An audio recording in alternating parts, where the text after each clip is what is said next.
And now, live from the Man Cave Studios, deep in the heart of constitutional Livingston County, Michigan, on a Tuesday night exposing race baiters rant.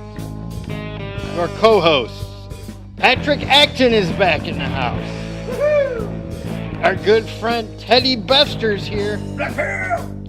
Yours truly, Larry Parsons, behind the big red microphone.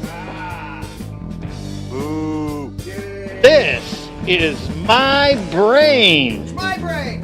And now your host, the man that put this show together, the master himself, the man with the plan, the dude behind me. Oh shit! I gotta change the timing. Go. Keep You're a talking. gay fish. Mr. Jeremy Scott Gibbs. You're a gay fish. None of my zooms work. You're a gay He fish. needs a headset. Oh, right there, Patrick. Right there. There's a pair of whites right there. Oh, is everything working today? I don't think so. You don't think so? Well, I was watching. Pay attention. So the timing is still off on the switches. So when I originally set it up, I had it to where the system went live, or the stream started all syncopated, and so now I need to go in and make some adjustments because it's not synced up. It should have stayed on you longer before it switched to the fish, and it should have zoomed out, and it didn't zoom out. Now Sunday, it worked as far as the zoom out and the switches. It worked. The timing was a little off, but they actually zoomed out.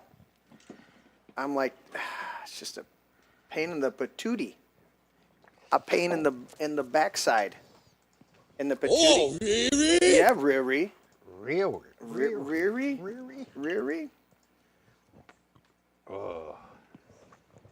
My ice was starting to melt. Well, there. that was some awesome chicken we had for dinner. You like that, buddy? Do you That have was. any other headphones? Because the right side is not emitting noise. Turn your thing up. You don't need it. Just use one ear. Yeah, I know. That's you fine. want It just bothers me that's coming in from one ear, and not the other. Oh, come on. Join the rest of us. We all just use one ear. He'll get you. Oh, hang on. Yeah. There we go. There Okay, you never go. mind. I just had to move it a little bit. Exactly. Yeah, if you want any new equipment, it has to come out of your paycheck. Yeah. Fuck that. Just have Bovie give us some money. We can. That's the first F-bomb of the day. Hang on. You're keeping up on. Yeah, you get your $3. Why is it? Get you $3. Why is it on me only and not Patrick? There we go. There we go. $3. You know what it was? I'm still waiting for the $47 from I don't know when. I was going to buy everybody dinner, but it never happened. Is your chair up all right? Oh, I don't know. Maybe I shrunk, man. Okay. All right, now you're up. Now I'm all out. I've shrunk since I've been on the phone. Hey, welcome to the show, everybody. Chime in the chat, hit the like. What do we do? There's a thumb up button in the Rumble, but you can hit the other buttons if you're on other platforms. You guys said you were having some trouble logging in. We on Sundays. could not get on the chat. On the It chat. would not allow me to send in a message on chat. That's weird. And You're not blocked. I mean, it's Well, I didn't think so. so Teddy, make sure you're checking the Facebook there to make sure We have surprisingly not gotten any chats in Rumble, so I'm a little concerned. concerned. Yeah, I mean we're live. So We're I'm good. usually Dale says something before the roll call's emitted out. So This is true. Where's Gypsy Magic? Where's John Bovey? Of course, John Bovey's- hang on. Dale says I can't get in the chat message on Facebook Messenger. What about Rumble? Or is that what he means? That's what he means. He can't. He just sent me something on Facebook saying he can't get in the chat. What? Do you want me to See if there's a setting or something going on. I mean, we had a ton of other Dale, people. can you get in the Facebook chat? That could be a restream issue. We got enable slow chat. Don't miss a message. I don't have that enabled. I don't have enable subscriber only. I don't have any of these. It could be Except a for the it chat. could be a restream issue though, because we use Is that what we're doing? No, I got rid of restream. No, we're using Rumble's platform right now. Well, that's probably the issue. Is it's something? I would imagine it's Rumble. But you're able to. Of course, we're logged in as us. So Dale, could you message in Facebook? Just let me know. yeah, keep track. Of I see that you're messaging through Facebook Messenger. Can you do anything? it. He says can't log into chat. Getting error message. Yeah. Just through here. That's what I'm seeing. Uh, Is that my page you're on? yeah, Okay, so I just read the same thing you did. I pulled. but I was just wondering if that was like Facebook and Rumble. I don't know. Or both. I don't know. Do we have a? Larry, see if you can get into Rumble from your phone. Are you watching it? Or you got it monitoring it on your phone? Not yet, but I will Let me be. see if I can. Anyways, technical difficulties. You As guys usual. can shoot us messages. Teddy's over here monitoring the I am Facebook. in So chat. Tell them to refresh. tell them to refresh the browser. Or Yes. refresh it. Works So, on the app for me. works on the app for you. And Larry, did you But- send something, Larry? Okay, No, I see. Larry, Okay, I need see. you to send something. Okay, no, Larry sent I don't something. know who Larry, these other people are in here. I need you two guys to actually. Okay, so we these got other we fucking- got some messages on Rumble. We got Patriot. We got Okay. Cannonball. We got Tina. Hi, Tina. Okay, but you guys are just refusing to chime in. No, I'm just saying. I see these other people in here. Well, it's But know you're that's the refusing- burden. That's the burden of the people that You want to know, use chat. You're refusing to chime in there. I get it. I understand. We don't Tina use. says she loves my shirt. I put it on just for you. Yeah. And you know what the secret is? See, Facebook, I have the same undershirt from Sunday. I have this is my brain T-shirt on underneath. there's Facebook, and there's no place on here to chat. On Facebook? Yep. Oh, I was talking about Rumble. Well, Even- Facebook But too. Facebook Yeah. doesn't. Either one. I just decided there to a get on Facebook. Teddy, check it. Should be on my I Facebook can page. comment on Facebook. on the video itself. Let me enter. We're just gonna have to drink more, I guess. Yeah. There you Yeah. People can't talk to us. Let me see. This is my brain page. Could I see your phone, Patrick? Of course. Just You should be able to go see how it is on here, Patrick. Yeah, usually you got a little bar at the bottom where you can write comments, but it's not. It's not showing up on your app on your phone, huh? So here's what I'm gonna try something here, Patrick. Go for it. Let me just see if this will work on my computer, or I can see it on the computer. It does not. Let me reboot. Because you did the Teddy, you did the test under my name there. And I it did popped that. up. I did yours in live chat. Okay. Yeah. So Patrick, you see the speech bubble right here? Yeah. Just use that if you want to comment So something. you got to hit that, Oh, I see. and then that pulls up that menu. Okay. Usually there's a bar. All at the right. bottom. Anyways, technical difficulties, and look at that, Teddy. Wasn't our fault for once. My tablet shut off over there. You like that? Well, do you need me to be the timekeeper as well? Well, I mean, that's my usual reference to look up and know how the time is progressing on the show. And give me my button. Oh. You get nothing. You lose. Good day, sir. That's what that clock does for me. Lame. I think you need a. You know what I need? I need one of the actual studio. I want to get a studio clock that's just one of those red, the big Yeah. letters or big numbers. Just big, like, in the schools. And then all what that. we need to do is downstairs is have the, or somewhere here, have the big sign that says live or on air, Oh, that'd be cool. right?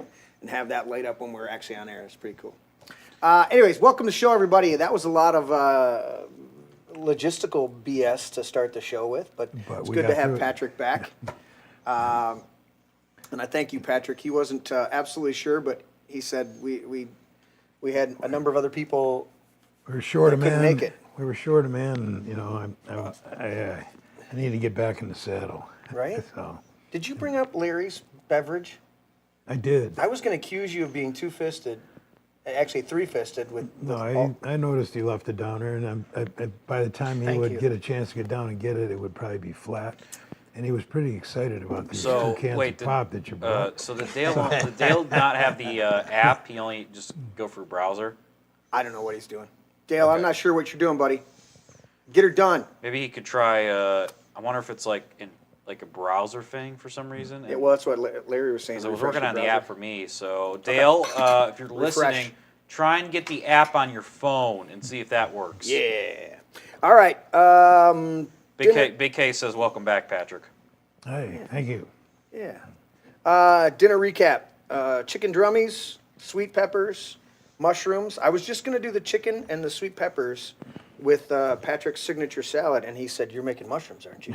He was fiending for the mushrooms. And then Larry had the audacity to leave 3 little mushrooms on the side of the pan. It was for the mouse. He the claimed mouse- that he didn't see them as he scooped out the last he bit of wanted mushrooms. to take care of the mouse. And I'm you like, know. dude, The resident mouse come needs to eat on. on occasion. you know. need to finish up those freaking mushrooms. So the mushrooms are all gone. Yeah. The peppers, actually, there was only a few peppers left. You see how I cut them big this time? Yeah. What'd you think? I liked them that way. Yeah. You liked them? It was easier to cut them up. I cut them up bigger. So I get the big, sweet, colored peppers. Read that one, Teddy. Which one? Last one. Tina says, "Hey Patrick, still in my prayers." Thank you. And we have Crazy Mama Day saying, "Hello all." Crazy Mama Day. Do we know who Crazy Mama Day is? I don't know. I don't know who that is. It's amazing to me when I find out who's behind the screen names. Dale says, They crack me up. Dale says, "I can't get into chat. Error message, just for here. Trying to find. This is my brain on fascist book." All right, I'll link him. Dale, I'll just link. keep track of Dale over there. I will 'Cause link Dale's Dale usually the, pretty prolific. Yeah. He's just not going to get the interaction on the Rumble chat. I think like he it's normally like, does. could anyone in chat it's working for you guys in chat? Are you guys using the app on the phone instead of like a browser? Can you just like comment yes if you're just doing like Yeah. using an app? Yeah, let us know. Let us know, please. Because that's the funny thing about Rumble, and I try not to be critical. And it is one of our main streaming deck is dying, and it's to replace it brand new is $1,300. To replace it with the newest model, that's like if I replace the exact model that we have, it's $1,300 for a brand new one. Used, I could get one for $800, but then we could get the same problem that we're starting to deal with.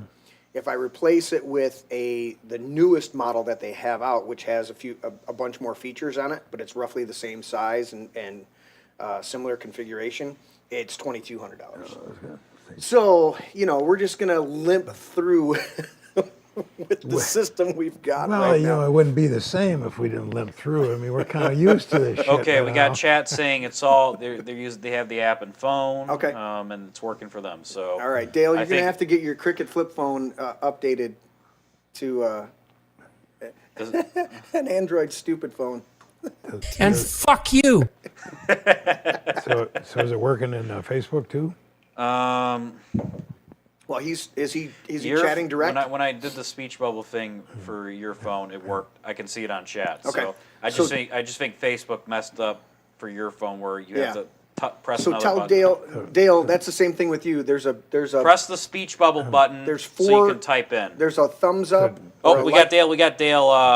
There we got he Dale is. Yeah, it's working on his phone now. Okay. So did There you you understand the message I sent to you Would you send something? I just on Facebook? I put in test from Patrick's account to just see if I could see it on Facebook. But I'm asking you if you can understand what I sent to you on Facebook.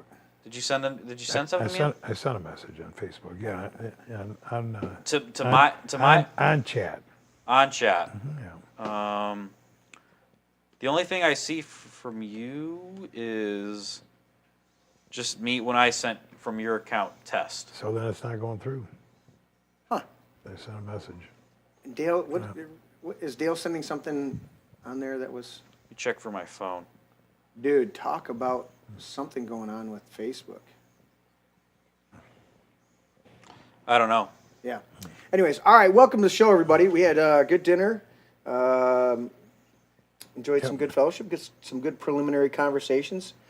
We pushed on Teddy a little bit to get some of the black pill out, so that he can be a little bit more Laid back. laid back during the show.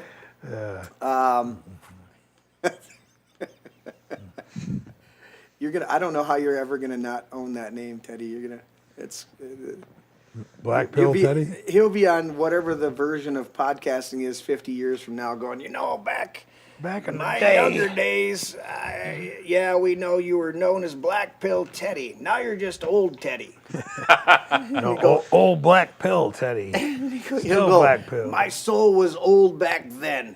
Welcome to the 2047 edition of the This Is My Brain podcast. He'll be running it by then because we'll all be dead.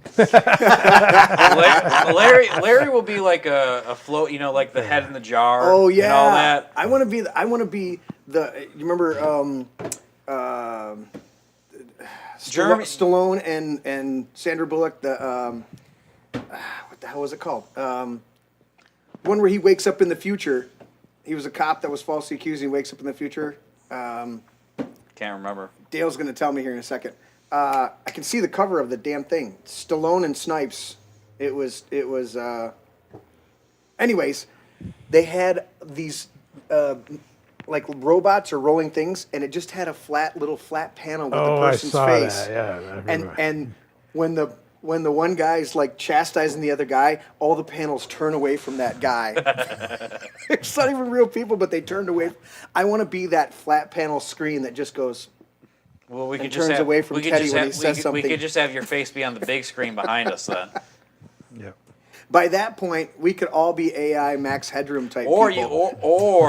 if it's like 2047, you'd just be like in a wheelchair, electric wheelchair, like Stephen Hawking. I tried to think, what was the word I say too much of? I can't remember. The word I say too much, you said downstairs. Oh, dynamics. The dynamics of the podcast. Welcome to This Welcome. Is My Brain. To This Is My Brain. Larry, Imagine Larry, Larry and now, live from the Man Cave, Studio B. Or it'd be better where it's like, Alyssa Slop Skin. Democrats are doing. Long dead now, but caused many, Oh, many thanks. problems. I haven't thought about Alyssa Foreskin all week. Are you serious? Yeah, it's wish there were- about I 2 doubt hours. that. I wish out. they were. doubt that. We need to add a button where it's like, Yes. I press it. It's like bullshit. Yes, Dale. It was Wesley Snipes, Sylvester Stallone, Sandra Bullock, and the one comedian Jimmy Kimmel. Dennis Leary. Jimmy Kimmel is not a comedian. A comedian I like these days is Bill Maher. Dude, I didn't watch it yet, but it popped up on my feed. Did you watch him rip Cross, the actor? What's his name? What's his first name? Cross. His last name's Cross. He was on Arrested Development. I don't know. But he started to say something, and Maher just apparently shredded him on multiple things. Did you see that one? Or I no? did not. No, Okay. I've seen a few. I thought about pulling that up. I'd like to see Demolition Man. I knew it would come to me. Where you at, Dale? Demolition Man. Wesley Snipes, Sylvester Stallone, and they had those screens. I'm gonna pull up a picture of that. All right. We're just having fun. it. We need to do that. I need Exactly. That's what Tuesday's about. We're ranting. That's heavy as it is. So. Let's see this Demolition. Demolition Man from Team Fortress 2. Yeah, Demolition Man. LCD screen people. See what that gets me. Dale says, I know the movie, can't remember the movie. Right here. Here's a Oh, picture. we got Baron Chat too saying Patrick's back. Here's the picture. All right, I'm gonna open it in a new tab. Oh, come on, go big in the tab. All right, here you go. Looks like Edward Snowden. Right? All right, there it is. There's the. So there, it is Edward Snowden. They superimposed him on that. That's not right. Oh. That's not right. But yes, that's Demolition Man. But those were the screen people. Are these the actual? There's the actual photo. I like this. Stupid. I'd like the Edward Snowden. I'm gonna get that and then like reimpose Larry's face on all of them. Yeah. So this was the. So those were the screen people, and they were just like the 2001 monoliths. They're just a big rectangle that just turned and did its thing. Yeah. When he was disappointed in them, they were like, "Oh." Anyways, there you go. That's enough trivia for tonight. Let's do some disclaimers. Let's get these out of the way. Let me go over here. Here we go. And notice this podcast is raw, unfiltered, and completely politically incorrect. We say Merry Christmas, Pledge of Allegiance, especially the part about one nation under God. We thank our troops for their service. Thank you, Larry, here, and those in our audience out there for your service. Even though we may have issues with the wars that you were sent on, we salute you for your bravery and your honor. We do not like the wars, but we like our soldiers. 100%. We recognize 3 genders, male, female, and mentally ill. If you haven't had a chance, really? If you haven't had a chance, go check out our recent show on DES awareness. That was last week. We had our good friend Jay on the show. Great enlightening information on there. It was phenomenal. We had over, I think, 1,100 views the next morning by the time the show was done. So a lot of people were interested in that. As adults, we enjoy adult beverages. Let's see what we got here. There we go. Oh, Teddy's. Do you need a refill down there, Teddy? Maybe later. What was that one? Was that a Ying Ring? That was a ring. This would be good with coconut rum. Switched over to Molson. Why don't you do that? It tastes really good with a little bit of Old Forester. A little bit of Old Forester on there. Yeah. I will. I'll go get some coconut rum someday, and I'll try that. Okay, we got regular rum down there. We cuss. We do not curse or swear. It's one of my pet peeves when people use that term, those terms interchangeably. They're totally different. Also, when people say, "Pardon my French," when you're actually asking them to pardon your Anglo-Saxon. Mm-hmm. Look those definitions up, please. And look them up in an 1828 dictionary versus a modern garbage dictionary that's debased the language. We love Jesus, but we hate religion and religious hypocrites. If any of this offends you, please Arrivederci. turn off this podcast and move Oh, along. I'm being called out by Bear. He's saying 2 messages. Ted the Fed is actually an AI depiction. This is true. And This then is very he true. says, that's Teddy's girl, too. I don't even know. That's Teddy's girl. Who, Sandra Bullock? That was the only one I brought up. Maybe. I don't know. I don't know. I didn't know if Larry brought up Slotskin, too. Oh, that's right. Yeah. What's that name Yeah. again? Slobskin. Slobskin. Teddy, go. What doesn't kill you makes you stronger. Except for bears. Bears will kill you. Bears will kill you. They just kill you. Oh, really? Oh, really? You like the bears? What do you want, argue or wits? Patrick, you've been here a while. Argue. All right. There you go, my friend. To argue with someone who has renounced the sense of reason is like administering medicine to the dead. Thomas Paine. There we go. And Larry. Ooh, a new one. A Sort of. well-regulated militia being necessary to the security of a free state, comma. The right of the people to keep and bear arms shall not be infringed, period. Period. Very good. That is the Second Amendment to the United States Constitution. When does that expire? Oh, Never. it's one of those things that doesn't expire. When hell Similar freezes to the over. love of Jesus Christ. Amen. When you pry it from my cold, dead hands. And cold dead hands.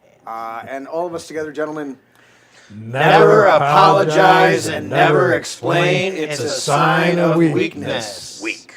Weak. Weak. And I think that people out here would do well, if you're watching, to understand that apologies do nothing with these monsters. Nothing. And they So are. I quoted that, that little John Wayne thing Yeah. in front of a group of people, and 3 women said, "Yeah, and John Wayne was divorced 3 times." And I said, and that only proves that women are hard to deal with. And you know what? He never apologized and never explained a single divorce. That's right. Yeah. Oh, shit. All right. Everybody everybody still with us? Chat, Teddy? Dale says rebooting my laptop. Well, yeah. But you know what? When you reboot Dale, that... I think you got to stick to your phone until Rumble gets its shit sorted out. Pardon my language. Dale, I do want to know when that laptop was manufactured, because the old IBM ThinkPads from the 1980s don't work well right now.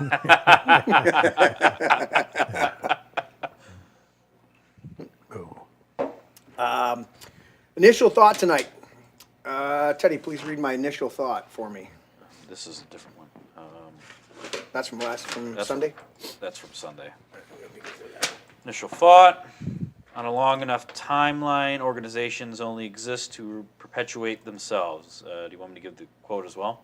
Yeah, go ahead with the quote, but we're gonna focus on the initial thought first. We'll come back to the quote again and again. Okay, just let me know you want, or do you want me to do the quote now? No, we can do that. We can do the initial thought. So on a long enough timeline, organizations only exist to perpetuate themselves. And I want to tie into this a little bit. Oh, he says 2024. He's like Dale's blowing me out of the water. He's like, no, fucker. I picked this up at Best Buy last month. I love Dale and Cheryl. They're awesome. They come in for the parties. They bring a great dish to join in. You know Dale. Everybody here knows him. Yep. And then they sit. They generally gravitate to the end of the table down there. Yep. And they just hang out and kind of people watch. Yep. And then when somebody will come over and interact with them, or I'll see them and I'll swing by. You guys doing good? They're like, yeah, we're having a blast. Last couple parties, for the most part, I've just been like Dale, sitting by Dale, and we just talk about whatever. Dude, Dale and Cheryl are phenomenal. Oh, shit. So on a long enough timeline, organizations only exist to perpetuate themselves. So what I mean by that is, I want you just to think about it for a minute. Think about this dynamic that the original, what was it called? The original polio, Teddy, look it up for me. The original March of Dimes was originally the polio. Look up March of Dimes on the CIA-pedia. But the original March of Dimes was like the polio. I want to know the exact name is what I'm missing. March of Dimes is an American nonprofit organization that works to improve the health of mothers and babies. Was that the The original? organization was founded by President Franklin D. Roosevelt in 1938, as the National Foundation of Infantile Paralysis to combat polio. Read that again. Infantile paralysis? National Foundation for Infantile Paralysis. Infantile paralysis. Correct. So when there was no longer infantile paralysis on that scale, on that level, when they had supposedly cured polio, okay, the organization should have stopped. Dissolve it, you're done, maybe do a little follow-up. No, they changed the name and they keep it going. And so what's it do now? Reinvent themselves. They reinvent themselves. So what's it called now? The March of Dimes. In 2005. What's the term the phrase you used? So are you talking about like just what it does today? Read the first thing you just read. March of Dimes is an American nonprofit organization that works to improve the health of mothers and babies. Works to improve the health of mothers and babies. Okay, you're working to improve the health of mothers. How ambiguous is that? I mean, how many other organizations out there working to improve the health of mothers and babies? Well, as I was going to say, in 2005, as preterm birth, as this is in CIA-pedia, emerged as a leading cause of death of children worldwide, research and prevention of premature birth became the organization's primary focus. Right. Back in 2005. So I will be slightly critical of this one, of the March of Dimes, just because it morphed from one agenda to another, just because the organization was in flow and was doing something, and once that something was somewhat accomplished, or majority of it was accomplished, we don't see a lot of polio in America today, okay? It had to either dissolve or morph into something else. So the idea is, on a long enough timeline, an organization only exists to perpetuate themselves. The organizations only exist to perpetuate themselves, so they have to either... So what I'm saying is they don't accomplish their stated goals, because that would actually... The company would be done then.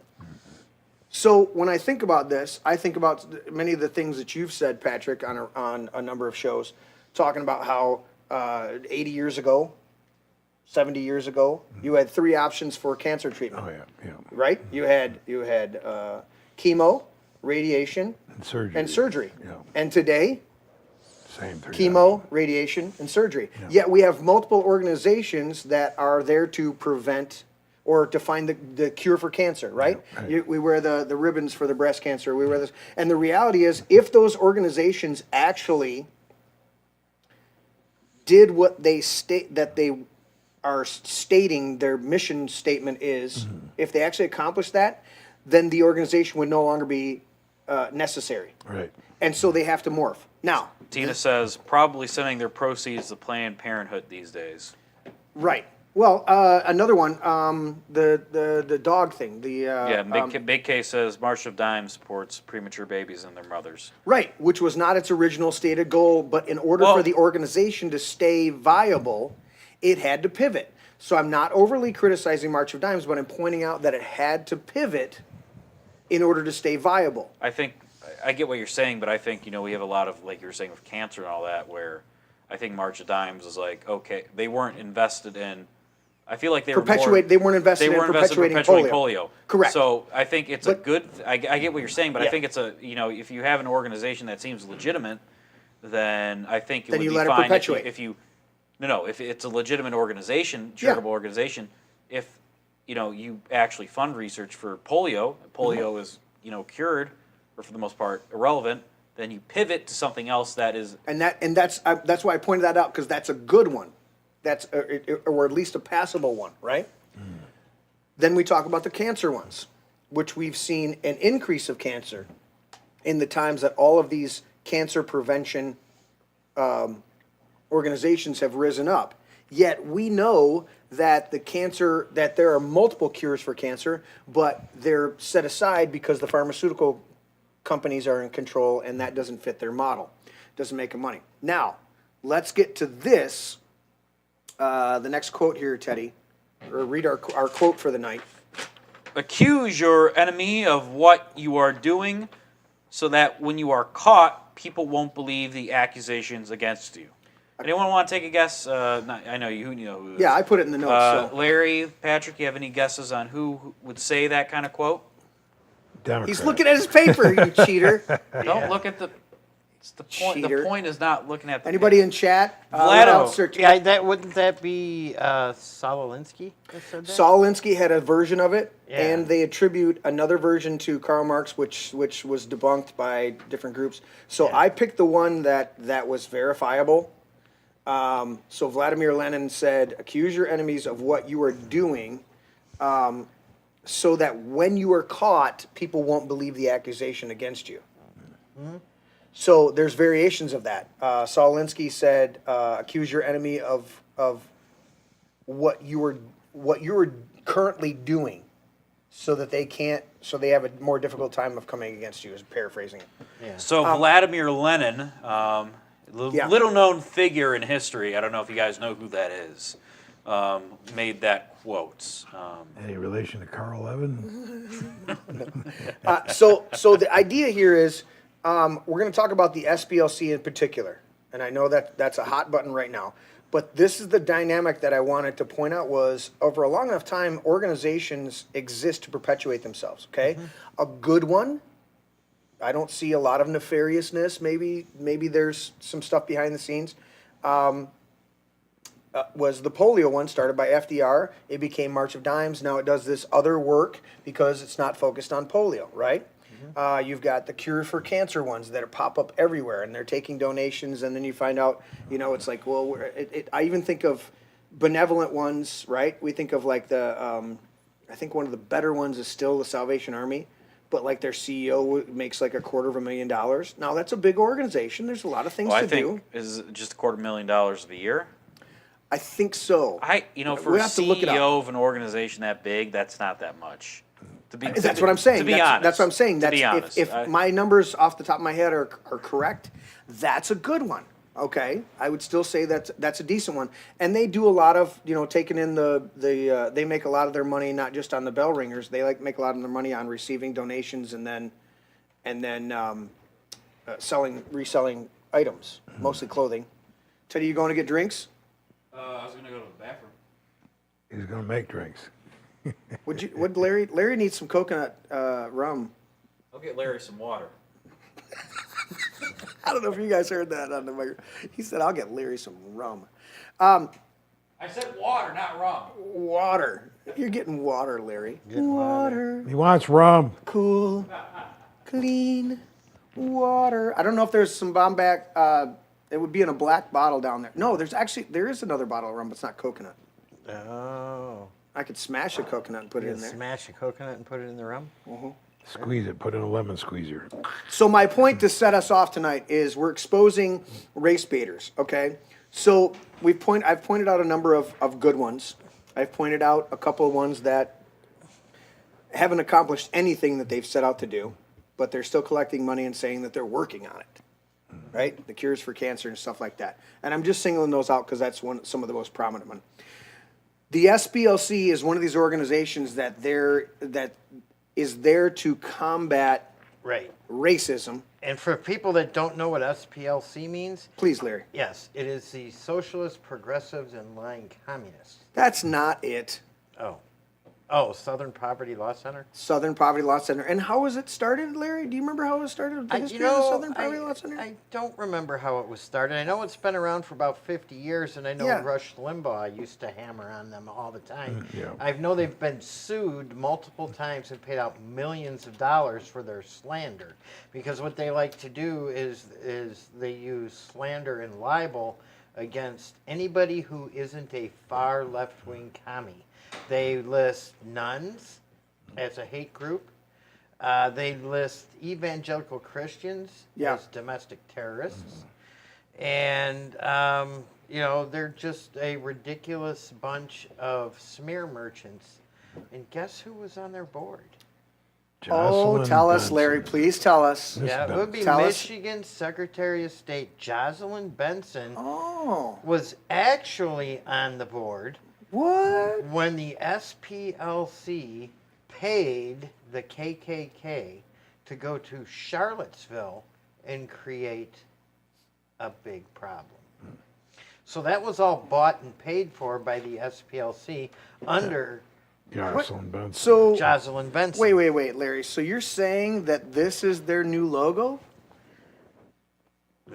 Yeah, it's the Southern Poverty Law Center. Is that their logo right there with the two?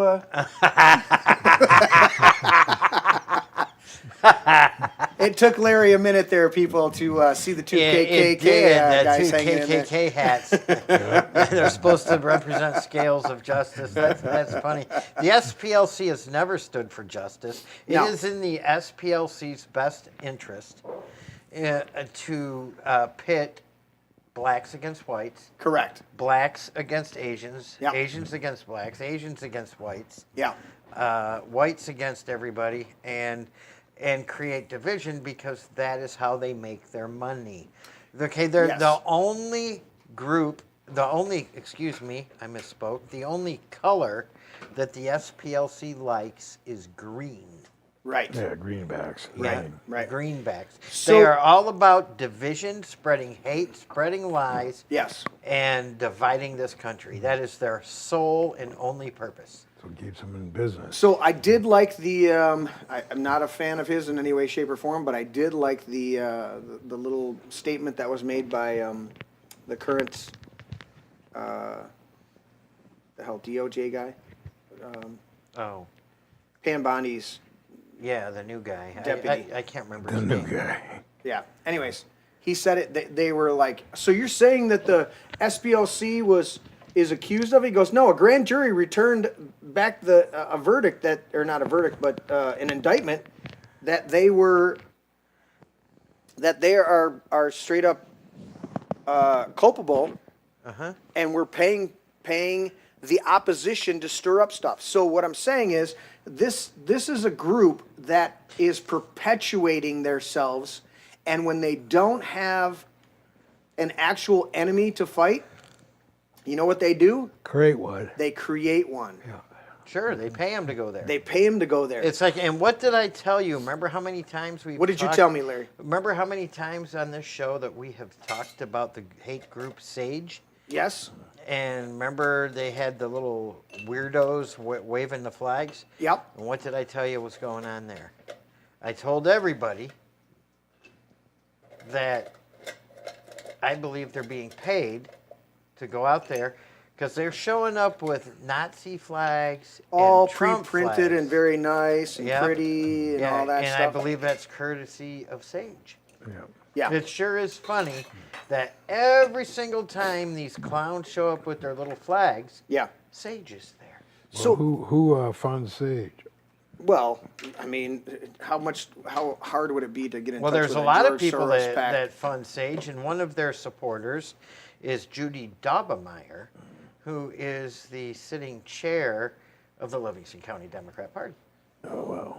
All right. And this is also a group that showed That's up. Larry's opinion for those of you out there that want to sue somebody. Sue Larry. Yeah. It's not an opinion. I can prove it. I have the donation. She donated to the group.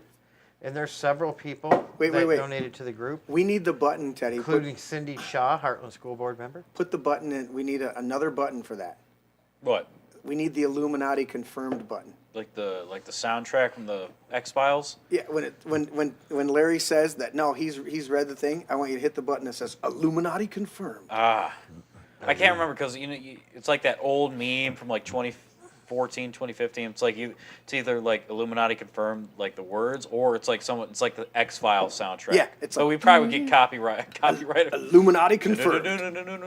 Yeah, I want the Illuminati confirmed button. Boom, boom, boom. But yes, so Larry has verified that they've donated. So feel free to bring litigation against I still posted against Larry. it all over. Yeah, Well, I posted. It's verified. I mean, no.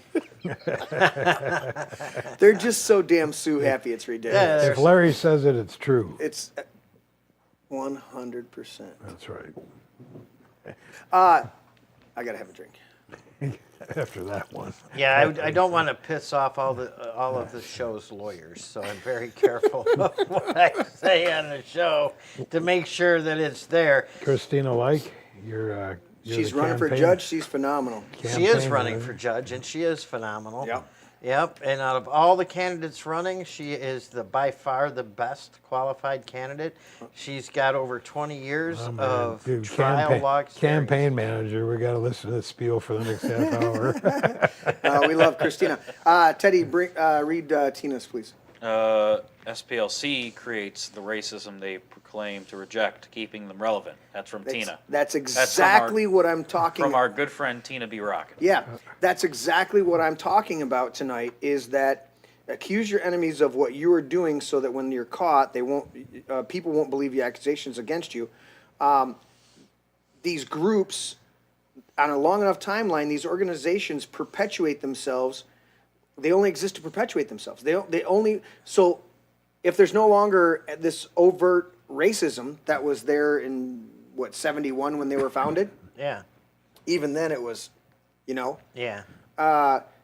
Well, we've got to gin up some racism so that we can keep the money coffers coming in. Yeah, they gave the KKK $1 million. Yeah, $1 million. $1 million.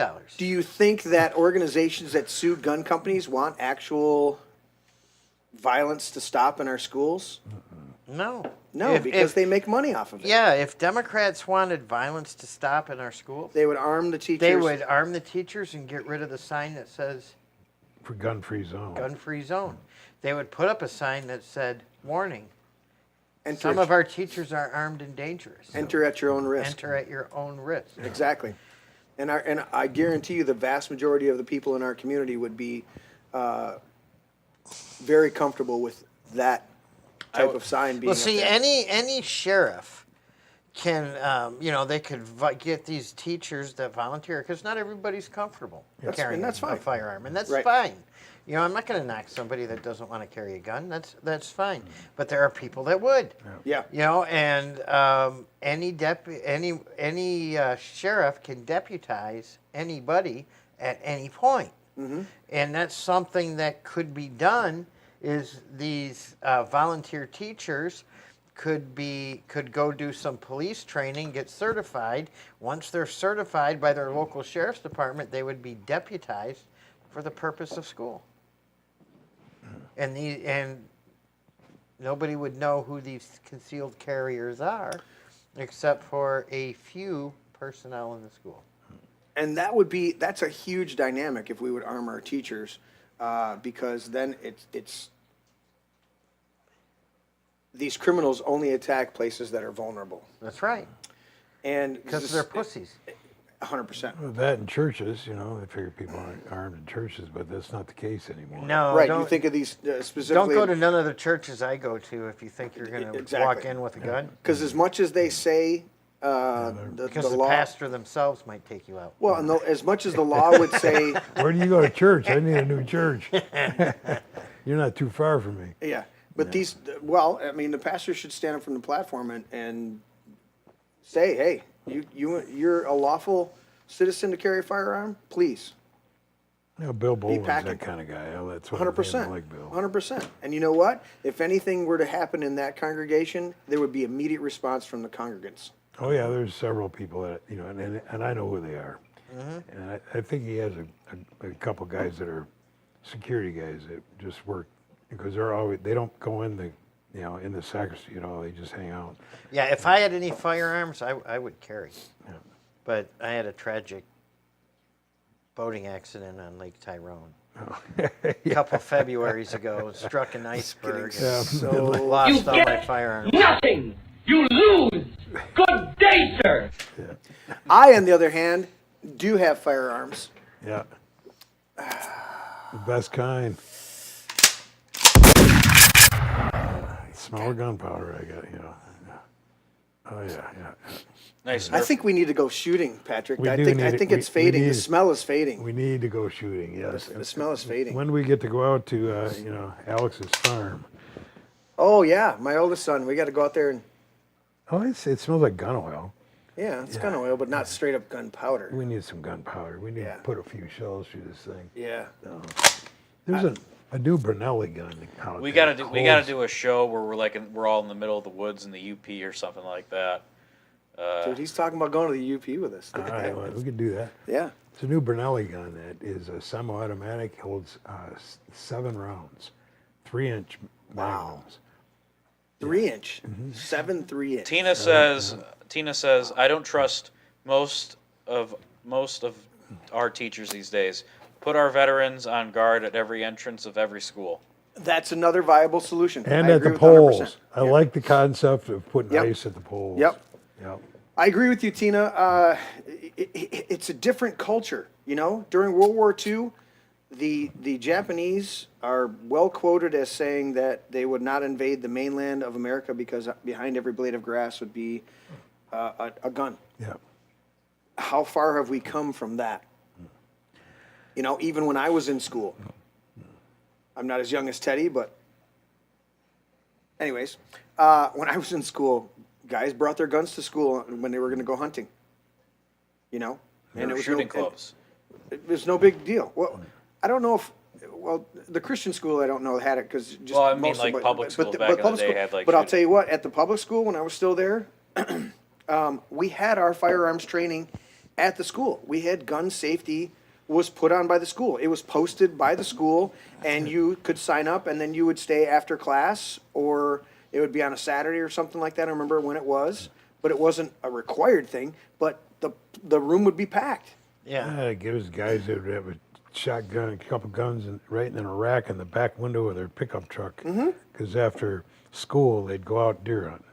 Yeah, but since I don't have any firearms, stop. If I was going to have one, I would send them to you on your Facebook Messenger, and you should look at the firearms that I don't have. That you don't have? Yes. Yeah, Tina, we need to set it up. My son has 10 acres out in Byron. But I like the concept of going up to the UP. That's a definite yes. That is not you. Look at that. Looks like a Santa Claus looking. That's the one that is in the bottom of the lake. Yeah. Did you lose that in the lake? That is it's lost in the lake. Right now, yeah. That is a BB gun. That's a BB gun. Yeah. And what's this? You went What's the that? wrong way. I went the wrong That way. is AI. 10 Somebody million. sent me that. And All told right. me, What's this one? That's the same gun. that is the same And one. you're stocking dirty socks. Yep. Now look at the next one. Still And dirty one socks. more. That'll tell you what it is. Okay, I thought you were going to show us multiple guns that you lost in this tragic boating accident. That's the newest one that I lost in a tragic boating accident. Yeah. That is a 12-gauge shotgun. So you mean to tell me that what you're saying is that you've had multiple boating tragedies on Lake Tyrone? Yeah, every February. Ah. That's why we don't let Larry play hockey, because he would drown during spring training Spring training. on the lake. On the lake. So you guys get the idea of what I'm focused on tonight. The SPLC, when racism is no longer a huge thing, they create racism by hiring actors to pretend to be racist so that they can perpetuate their doctrines, and they can continue to raise money. You know, Larry, I'm getting my other glasses. I know when I switch cameras, Yeah. and then so that you're safe to go, Yeah. and then you stand up in front of my camera, Oh, and everybody block knows everybody? you're leaving. Everybody knows you're leaving. No, I can't. I'm not used to these glasses yet. Your new ones? So I got to go get my old ones so I can read the stories that are coming up. All right, because, yeah. Get it done. Anyway, so that's the idea tonight, is exposing the race baiters. I grew up in this era where I watched... Did you kill my mic yet? No, kill my mic. killing your mic. Where I watched Al Sharpton, and I watched... who was the one that just passed recently? Jesse Jackson. Jesse Jackson. And I watched a number of them. And the funny thing is, Jesse Jackson was around Dr. King, okay? But he wasn't the race... Dr. King was never the race baiter. What did he say in his statements? And in fact, I love the story of Dr. King. There was a young man that... I'm trying to remember the exact story, but there was a young man that asked him for a copy of his I Have a Dream speech. And he said... basically, he said, I can't give you that speech because here's the speech I wrote, but I didn't do that. I didn't give that speech. He spoke from the heart when he was up there. And if you go through that I Have a Dream speech, it's you know, he's talking about equality, and not the liberal Democrat equality, but equality of opportunity, not equality of outcome. And he was talking about, he goes, I have a dream that one day all people, black men, white men, Jews and Gentiles, will all be able to join together and sing the words of the old Negro spiritual, free at last, free at last. He was talking about that. And then you see the people that came out of his organizations after he was assassinated needed to then perpetuate racism in order to keep the organization alive. When racism started to go away, there's so many people out there that are not racist. And then you accuse them of being racist enough times and they get pissed off and they're like, well, then fuck you. I guess I am. But they're not. Yeah. And I've watched this stuff. And then you watch people that get highly offended over stupid shit. And you're like, plenty of that going on. You're like, wait a minute. That's not what that person meant. Oh, yeah, they did. It's like, dude, Barack Obama was one of the worst presidents for race relations because race relations going into his presidency were at an all-time high of cooperation and cohesion. And at the end of his presidency, he'd set it back in 50 years. Yep. And most people don't want to acknowledge this, but I'm going to tell you that even under Jim Crow, which was horrible, the black community flourished. They had strong marriages. They had strong... Okay, you don't want to let me in your hotel or your bar or your restaurant? I'll start my own. And they did, and they were phenomenal at it. And they had their own societal stuff, and they're like, you're going to exclude us? We're gonna proverbially pull ourselves up by our bootstraps and start our own stuff. And they did, and they were phenomenal at it. And as soon as that, you get these race baiters in there, and you start to tell these people, oh, we're not going to require ID because black people don't know how to get an ID to go and vote. Yeah. Well, they sure as shit know how to get an ID to go get alcohol and cigarettes and drive a car. What are you talking about? It's coming from the top down to tell black people that they're not good enough and that they're victims. They're not victims. They have just as much opportunity as anybody out there. I'm not getting paid multi-millions of dollars to play a sport because I'm a good athlete, which there's a ton of black athletes that are phenomenal at their sports. You know? So where's the equality in that? It's all bullshit. You know what? I'm going to celebrate you for being 800 foot tall and dunking on that guy. You're awesome. You know, have good at it. Yeah. But I'm also going to criticize you when you can't hit a fucking two free throws on the line. Because that's your job. You're getting paid millions of dollars to do. Does that mean I'm criticizing you for being black, or am I criticizing you for not being able to make that shot that you're getting paid millions of dollars to do? These are the dynamics that I'm looking at. Going, what are we doing here, man? Well, it's not we. It's the society. It's the libtards. Just come on, put the blame where it actually belongs. They want to drive this thing. They want to keep it moving forward. Yeah.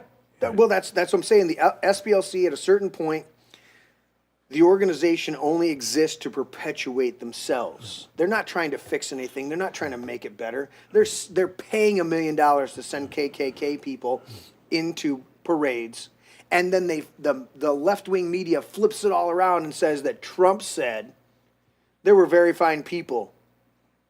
Yeah, he said there were very fine people on both sides. Not at all the KKK or other bad groups. But they cut it off at the beginning. Yeah. There were very fine people on both sides. Because they want to perpetuate this bullshit. We had a black president, if we believe he was actually black. Yeah.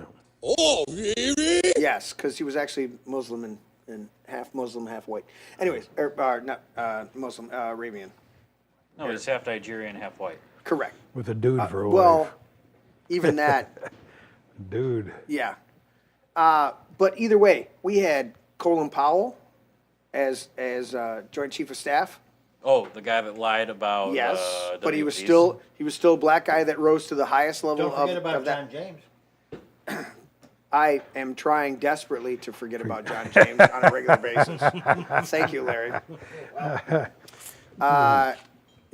John Bovey says Obama is running the Trump White House. This rate, yeah, probably. Yeah, maybe. Catch up on some of those chats. Let's see. Tina in all caps says Obama perpetrated a renewed racism in our country. He's a perp. Michael is still stoking the fire. 100%. And Barron said, boom, so true. And then John Bovey said, what if you judge people by the content of the character and end up with the same conclusion? And he also says Obama's running the Trump White House. If you judge people by the content... Tina says, no, Netanyahu is running the White House. Exactly. Yes, I would agree with that. I will say this, Tina, John Bovey.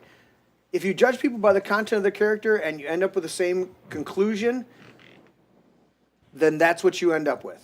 But if you judge people by the content of their character and hold them accountable, you will, I have no doubt, you will have a better class of people because you judge them by, you're not going for, it's easy, okay? I'm 5'7". I've been accused of being the short guy for the longest time. I shaved my head for 20 plus years, all right? I have a beautiful bald head, and I shaved it for 20 plus years. And in fact, you go to the beginning of this show, when I first started doing this show, I was shaving my head still, and then because it was easier than getting haircuts every 3 weeks or when I actually show up and get a haircut. But I have a full head of hair, unlike some people. And I got called bald. Like it was a slight. What's up, Baldy? What's up, Cue Ball? Now, what's up? I shut you off, Larry. That's just, I'm done. Let me finish this, and then I'm going to right.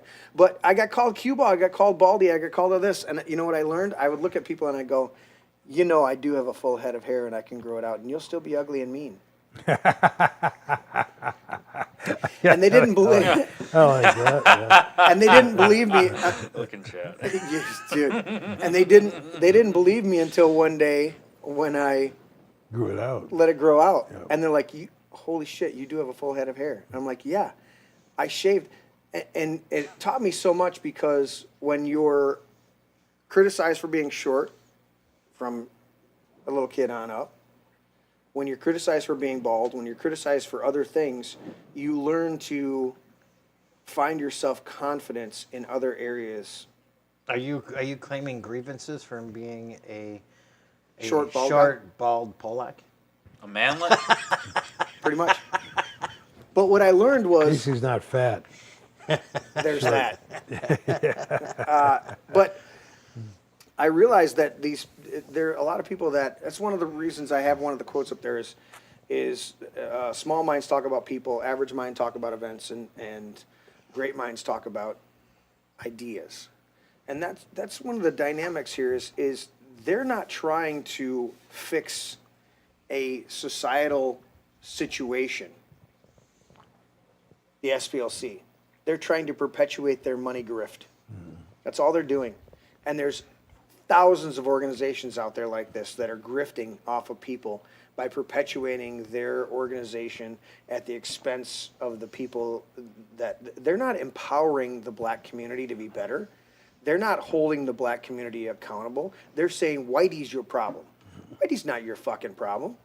Your sagging pants and your thug culture and Margaret Sanger starting Planned Parenthood and bringing abortion in there. To exterminate, what'd she call the... Black weeds. Black weeds, okay, so... And the CIA bringing in crack cocaine specifically into your community to destroy it.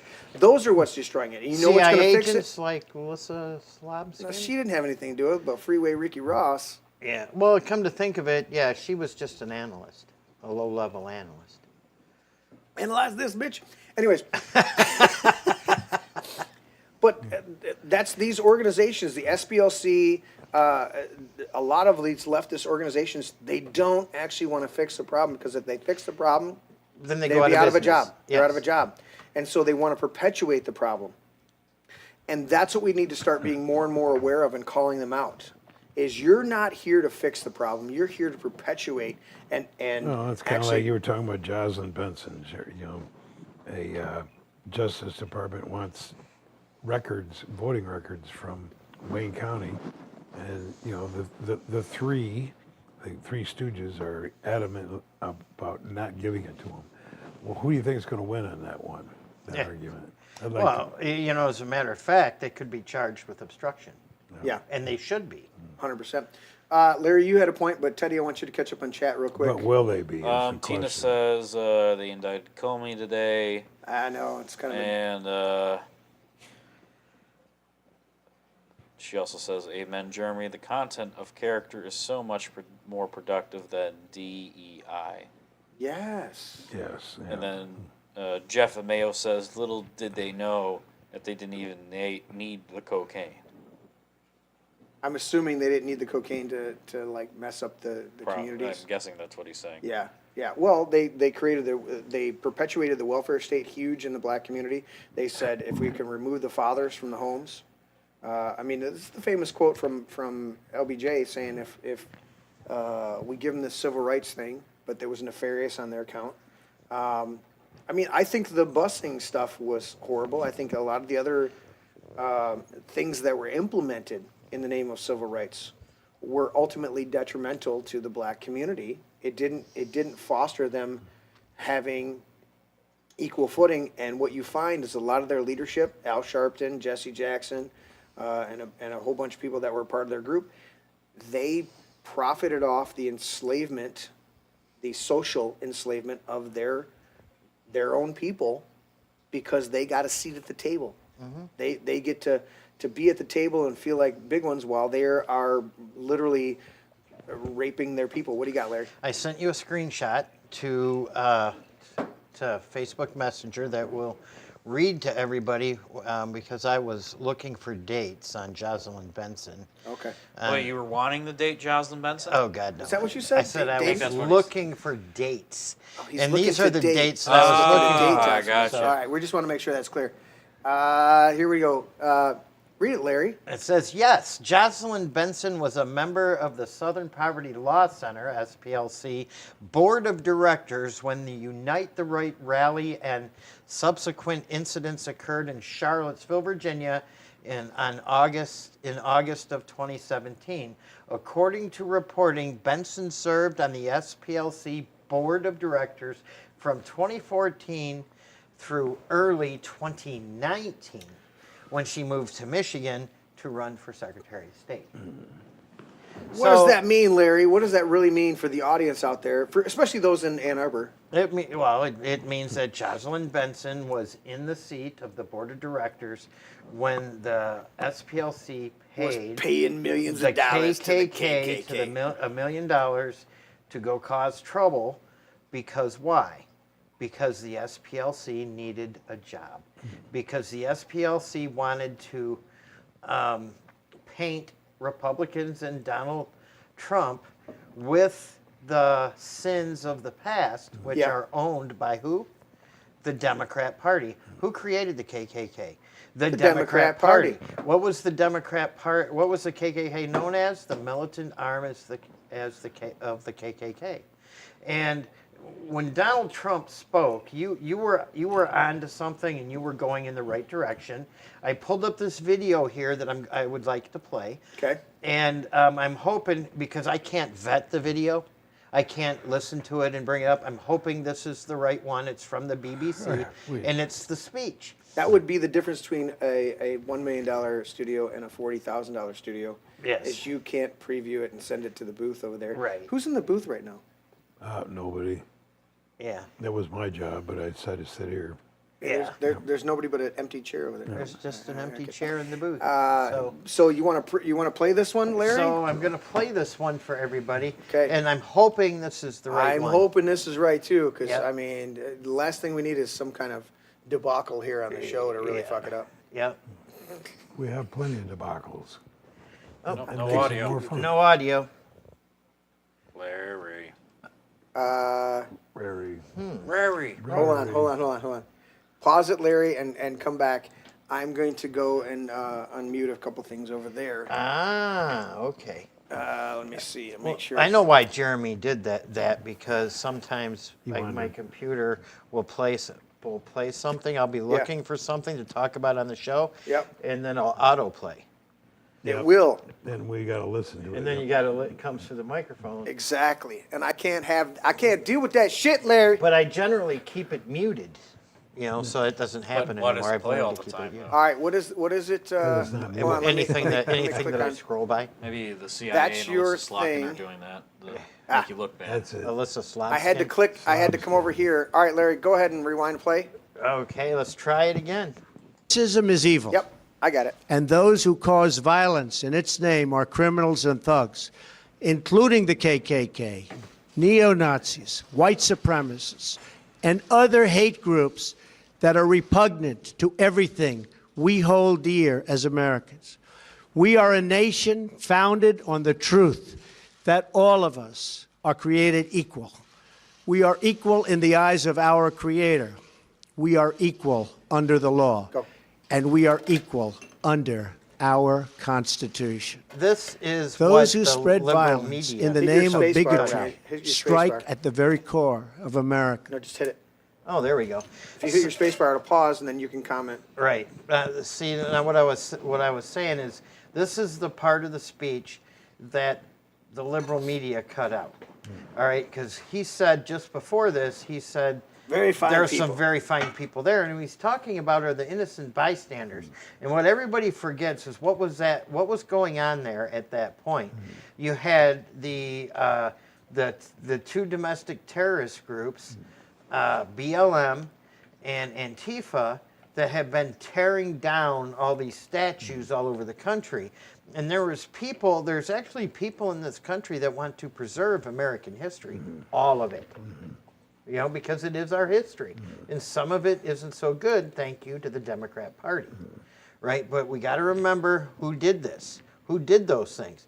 The Democrat Party is desperate to cast its own dispersions on everybody else, right? Because that's what they do, and that's what that quote is that you brought up. Yeah. Democrats will turn and they'll call a Republican a pedophile. Well, wait a minute. You're the bunch of pedophiles. Who's Epstein? Yeah. And what was Epstein? He was a Democrat. Democrat pedophile. Yeah, Who exactly. was, Weinstein. Epstein. Who all of them. who turned in Epstein to the FBI? Trump. Donald Trump did that. Yep. Yeah. That's why he's in the Epstein files, because over and over Epstein kept emailing saying, I hate that fucking guy. He turned me in. Yes. That's how he's in there. Yes. He's not in there because he was pedophile. Yeah, there is absolutely nothing that ties Trump into because if they would have had illegal. anything, they would have used it. Trump has never been to Epstein Island. Correct. Ever. He flew on the plane twice with him because he was going in the same direction from New York to Florida. Yes. And once Trump found out what was going on behind the booted scenes, him out? he booted him out and turned him into the FBI. Mm-hmm.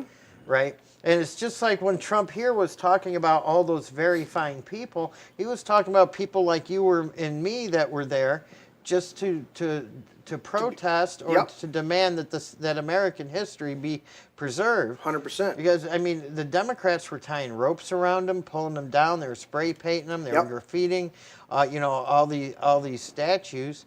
Well, we've said it on the show, quoting again. I'll say the quotes again, and then I'll point out that when you walk into, Teddy, maybe you can pull it up, the Democrat Civil War Museum, they have Lincoln as if he was a Democrat president, and he was the first Republican president. Are you talking about like the American Civil War Museum, or it's like the Democrat Museum? It's something like that, but they have him listed. It's goofy. I can't find something. I can't find anything like that. Try to look up Democrat War Museum. I looked up Democrat Civil War And Museum. didn't do anything? Nope. All right. Anyways, you guys can look it up. Take my word for it. Maybe somebody can post it in chat. But here's the two quotes, okay? Robert E. Lee said, I hate slavery, and if I could abolish it tomorrow and free every slave to prevent this war, I would do it. If I had the power to do it, I would do it immediately. President Lincoln said, I care not about freeing the slaves. I care about preserving the Union, and if preserving the Union means freeing the slaves, then that is my objective. Doesn't mean he was beholding and wanting to keep slaves, and it doesn't mean that Lee wanted to upend the whole South and what their economic model was at that time. But both of these men were not singular idea men. They understood the complications of the society they were living in. Our founding fathers wanted to abolish slavery immediately. Mm-hmm. Do you know the first country in the historical record to abolish slavery outright?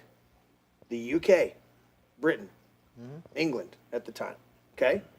The second country that fought an entire civil war over slavery, again, using Lincoln's words, he wanted to preserve the Union, but Lee, who was first one approached to lead the Union Army, and he said, I'm Virginia, and if Virginia secedes, I have to go and defend, and I have to go to the South.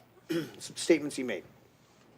So when they tear down a statue of Robert E. Lee, they have no fucking clue about the dynamics of who that man was and what he struggled with and where his heart and allegiance was as a human being.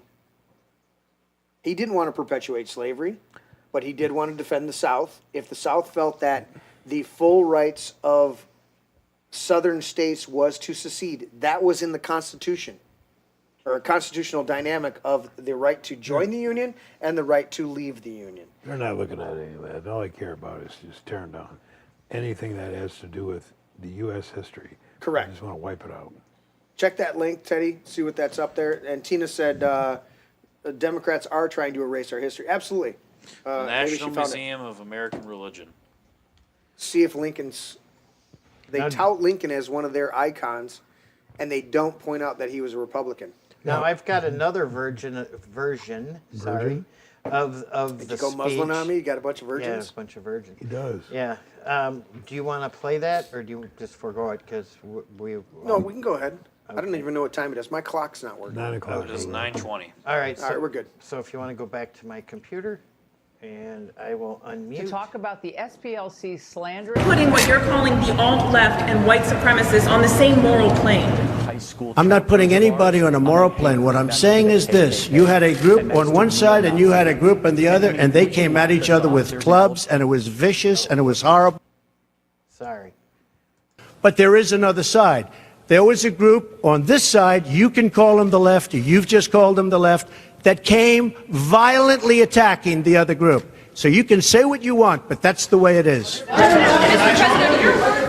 both sides, sir. You said there was hatred, there was violence on both sides. Well, I do think there's blame. Yes, I think there's blame on both sides. You look at both sides.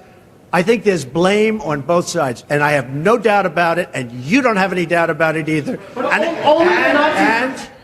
And if you reported it accurately, you would say. Nazis started this. They showed up in Charlottesville. They showed up in Charlottesville. Excuse me. All right. Teddy, what did we find with what Tina posted there? It's just I guess the homepage of the National Museum of American Religion. Do you see a Lincoln thing on there? I know there's a museum that they literally. Sorry about that, Bovey. We do our best here on the podcast. He's saying we're audio and video is not synced today. Yeah, we got to get Jorge back to fix all the. I wish Jorge would get off his problems. ass and show up over here. But I just hear criticism from John Bovey. I don't see Jorge, obviously. John Bovey called ice on Jorge. So. Well, here I have an article on Democrat governor candidate. Oh, so we're going served on the SPLC. Are we going into Larry's lightning storm? Well, I mean that's all up to you. This is not the Midwesterner, but it is news related to Jocelyn Benson and the SPLC. Yeah, so we're just going to do that. Is this the start of your lightning storm? I guess it is. Hang on. That was lightning. Was that lightning? That was lightning. We need write that down. We need a lightning button. I gotta come here like just one day. And we got. I know. We gotta just sit here and then just add download all this. the audio. Yeah, and then sync it up. Apparently, John Bovey's saying we're not synced today. But he also said that Abraham Lincoln did 9/11. So I don't know how reliable his assessment of our audio sync is, since Abraham Lincoln did not do 9/11, but he was a vampire hunter. When talking about Abe Lincoln, I sent you a little picture on Messenger. I saw it. Let's see. Hold on, I got to get rid of Larry's stuff that was on my screen. Larry's stuff's got to go.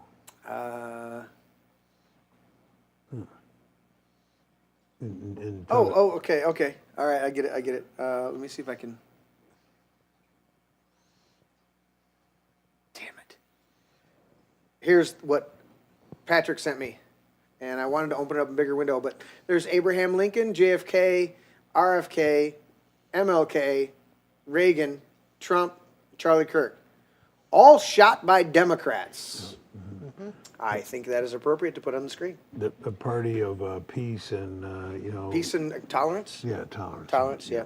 Acceptance. Yeah. Which they never have been. They never have been. They have always been the party of racism, hate, and lies. Yeah. And that's why they clothe themselves in accusing their enemy of what they're doing, so that when they're caught, people don't believe the accusations against them. Right. I had this conversation with a liberal acquaintance of mine. Oh my God! How'd that go? Bitching about Trump, and I said, I agree. He's not perfect. He makes mistakes, but then again, we all do. But something? Instead of bitching about Trump, why don't you tell me what's good about the Democratic Party? Help me, educate me, so I can understand. And he said, well, the Democratic Party is all about working for the individual laborer and about freedom. And I said, you mean like NAFTA? You're familiar with NAFTA, North American Free Trade Agreement that Bill Clinton signed into law, which created this big, huge sucking sound down. You're going to hear, listen, Larry, you're going to hear a huge sucking sound if you have this thing in place. Yep. And sucked all the union jobs down to Mexico. Do you remember that? Oh, yeah. And then let's talk about freedom. Let's talk about, get vaccinated or lose your job. Oh. And how about my favorite one, the Corporate Transparency Act, the one that really pissed me off? Well, yeah, the Democrats definitely effed up on those ones. I said, I can go on. The list is freaking huge. Obamacare. Okay? The open border. I said, tell me what was positive about the open border. Can you please? They don't have an argument when it comes down. All they want to do is bash Trump. Well, that's what the Democrat Party has become, the party of we hate Trump. Yeah. All right, ask them what they want to do about the economy. We hate Trump. There's no answer. Yeah. That's what you get. We hate Trump. Yeah. Well, what do you want to do about national security? We hate Trump. You know, their answer to everything is we hate Trump. Yep. They have nothing positive to contribute to society. No. Boys and girls bathrooms, locker rooms, and showers. Boys and girls sports. Unconstitutional gun bans. Open borders. Raise every tax they can think of. High gas prices, high electric prices. Raise the prices, the taxes on your home. High gas prices. Speaking of that, Larry, let's go over here to this. This was posted by Joni Jojo on Facebook, and as I was going back to close out a window there on Facebook, this popped up here. Saul Alinsky's 8 levels of control to create a socialist nation. Let's do a little roundtable here, guy. There's 8 of them. There's 4 of us, so we all get one. Healthcare, control healthcare, and control the people. Well, yeah, no, I've definitely controlled healthcare and screwed it all up for everybody. Right, exactly. The old, if you like your doctor, you can keep your doctor is not a reality. It's not a reality. No. Patrick, read the next one for me. Poverty. Increase the poverty levels as high as possible. Poor people are easier to control and will not fight back if you are providing everything for them to live. Debt. Increase the debt to an unstable level that way you are able to increase taxes, and this will produce more poverty. Gun control. Gotcha. Go. Remove the ability to defend themselves from the government. That way you are able to create a police state. Welfare. Take control of every aspect of their lives. Food, housing, income. Education. Take control of what people read and listen to. Take control of what children learn in school. Wow. Larry? Religion. Remove the belief in the God from the government and schools. And lastly, the 8 levels, Teddy. Class warfare. Divide the people into the wealthy and poor. This will cause more discontent, and it will be easier to take/tax the wealthy with support of the poor. And that's the dynamic that we're looking at. But Saul Alinsky talked about wealthy and poor, but it's also the racism dynamic that we're dealing with, and that's exactly what the SPLC is doing. They're following the socialists are following these 8 levels of Saul Alinsky on purpose. Larry, does that lead into what you were your next article there, Larry? Well, yes, we're going to be talking about what did she know? When did she know it? What did she know? What the definition of is. Yes. Democrat governor candidate served on SPLC board while it bankrolled KKK members.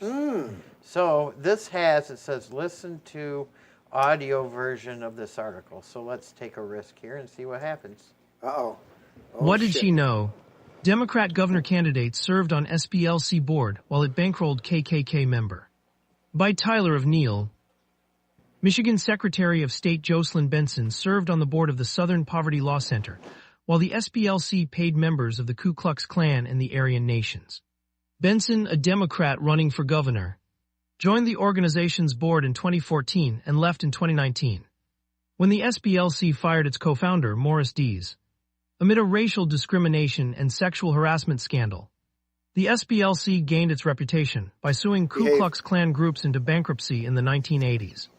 And today it maintains a hate map that plots mainstream conservative and Christian groups alongside Klan chapters. According to a Justice Department indictment filed Tuesday, the SPLC broke the law by paying $3 million to members of the Klan and other white nationalist groups while claiming to oppose white supremacy, and by lying to banks about the shell companies it created to hide the funding. The SPLC has not denied making the payments, instead insisting that it paid informants for tips on potential violence. SPLC interim CEO Brian Fair said the program saved lives.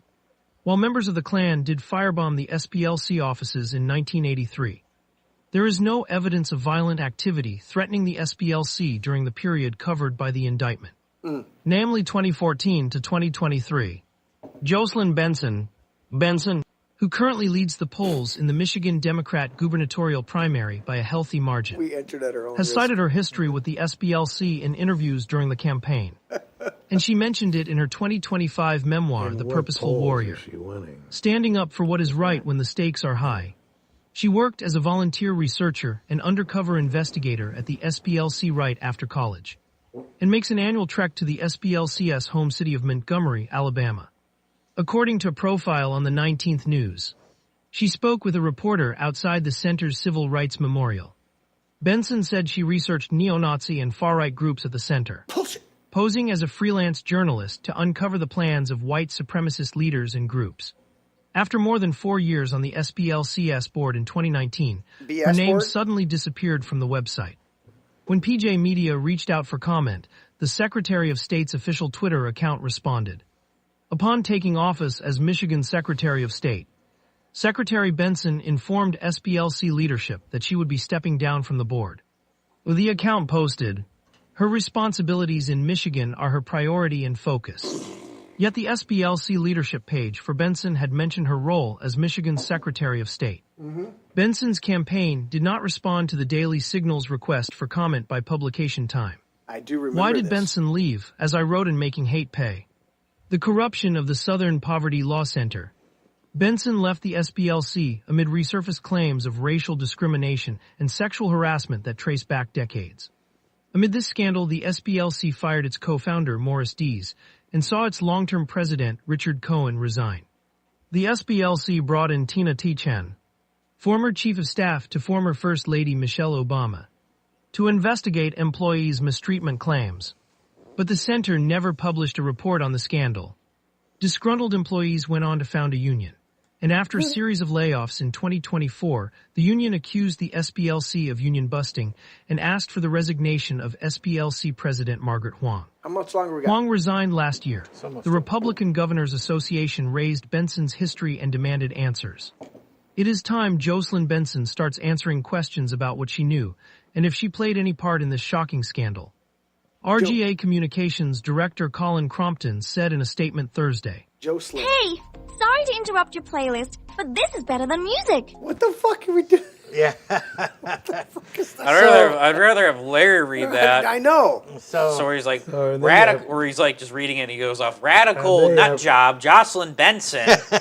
Are they ever going to have a debate, a gubernatorial debate, where they can, some of her competitors can just rake her over the coals publicly? I doubt she would attend now. She would do that. Yeah, because every Republican that's running would sharpen their teeth at the opportunity to debate Jocelyn Benson. 100%. And by the way, her name is actually spelled weird. It's spelled like Jacqueline. I know. But you figure the AI could get it right. AI can't get everything. It can't get shit right. No. And Patrick, I don't mean to correct you, but according to Larry, it is called it's a gubernational debate. It's not a gubernatorial. It's a gubernational. Okay. Yes. He was just being phonetic. That's why he was correcting the spelling of Jocelyn Benson. That it sounds like Joe Kalinin. Jack Oval. Jack. Yeah. What's your next one, Larry? Jacolin. Jacolin exam? Yes. What did she know? So. What did she know when she know it? Definition of is? SPLC indictment threatens to derail Benson's run for Michigan governor. Is this a different article? This is a different article. Oh my God, you're just hammering on Benson. Yes. Good, because she needs to be hammered on him. A leader in the Michigan governor's race has volunteered at the service of the board of the Southern Poverty Law Center, which was recently indicted for 11 counts of wire fraud, false statements to a federally insured bank, and conspiracy to commit money laundering. Uh-oh. See, it's another one that says that she's the leader. Yes. Well, she was definitely involved. So. Yeah. Next, Larry. Okay. So, in the next one, we're going to skip over here to the Midwesterner now. All right. And Whitmer's legacy. Michigan falls to 36th best state for working moms. Okay. So, she's got us down to number 36. With 3 women in the control of the state. Yes, and we're 36th in the nation. Yes, and everybody in chat, please remember when talking about Michigan Attorney General Dana Nasty. Yeah. Do not use terms like Scissor carpet sister. muncher. Yeah, scissor sisters, bull dyke. Pillow biters. Pill biters, yeah. None of that stuff. Pillow biters, None of that stuff's acceptable. Yeah, we do not accept any We do not accept any that. language like that. And anybody using that language in the chat will be admonished. Honored. But is this supposed to be Charlie's Demons? I mean, Angels? Yes. Go back up, Larry. Is this supposed to be Charlie's Demons? I mean, Angels. God, Yeah, that's it Freudian looks, strip. it looks like it. Should be more like Satan's angels. Satan's angels? Satan's angels. Satan's I mean, angels. these are the worst human beings that there are in Michigan. Yeah, but we're falling to 36. Teddy, correct me on our thing here. How many states do we actually have in the United States? If we're Not a joke, everybody. That's why we were defeated in 2018 when they tried to do it. We went to 54 states. Oh, 54 okay, so states. 54 states. All right, Right. so 54 states. I just wanted to double check that to make sure we're at 54. So 54 states. 36 still is pretty bad. Yes. If there's 54 states, but if there's actually only 50 states, which I've heard that somewhere. Yes. I was checking, like maybe I looked at a But you're not, flag. you're not including Canada. I mean, Canada's supposed to roll over here. Oh, right, so- and Puerto Rico and DC. Yeah. Yeah. But if we went with the kind of the established flag thing, the whole thing on the flag, that we just have 50 states, that means there's only 14 other states worse than us for women to have good rights, jobs. yeah. And our state's run by what? By women? In fact, one of them Rug bunch. is shacked up with a. Well, we don't use that term, Patrick. That's Carpet bunch. we're not. That's unacceptable. So We allow carpet baggers in this state, Yes. but we don't allow anybody to say carpet muncher in the chat because that's out of bounds. That's not appropriate. Please don't use that language. But we can use carpet bagger. We have Yes. one of those. Larry's favorite senator of all time, ever, in the history of senators. I wonder if he's. I wonder if he's getting a new. I wonder if he's getting a new crush on Jocelyn Benson now. Seems to be. I haven't really heard any. Larry, you do seem to be getting a little bit of crush on Benson. Maybe Larry identifies as a woman now and is just trying to get after. He's got Alyssa Slobskin and SPLC Benson. Yes. Maybe those are his 2 favorite chicks now. Dude, you got the hots for both of them. Gosh, I need like 20 bottles of whiskey now. or I can get the trash bag you want to throw up in your mouth. Michigan isn't the best place for working moms, and things have only gotten worse under Governor Wretched Gretchen Whitmer. The United States still has lots of work to do when it comes to improving conditions for working moms, given the wage gap and the lack of representation women have in certain leadership positions. Wallet Hub analysis Chip Lipo says, however, some states are significantly better than others.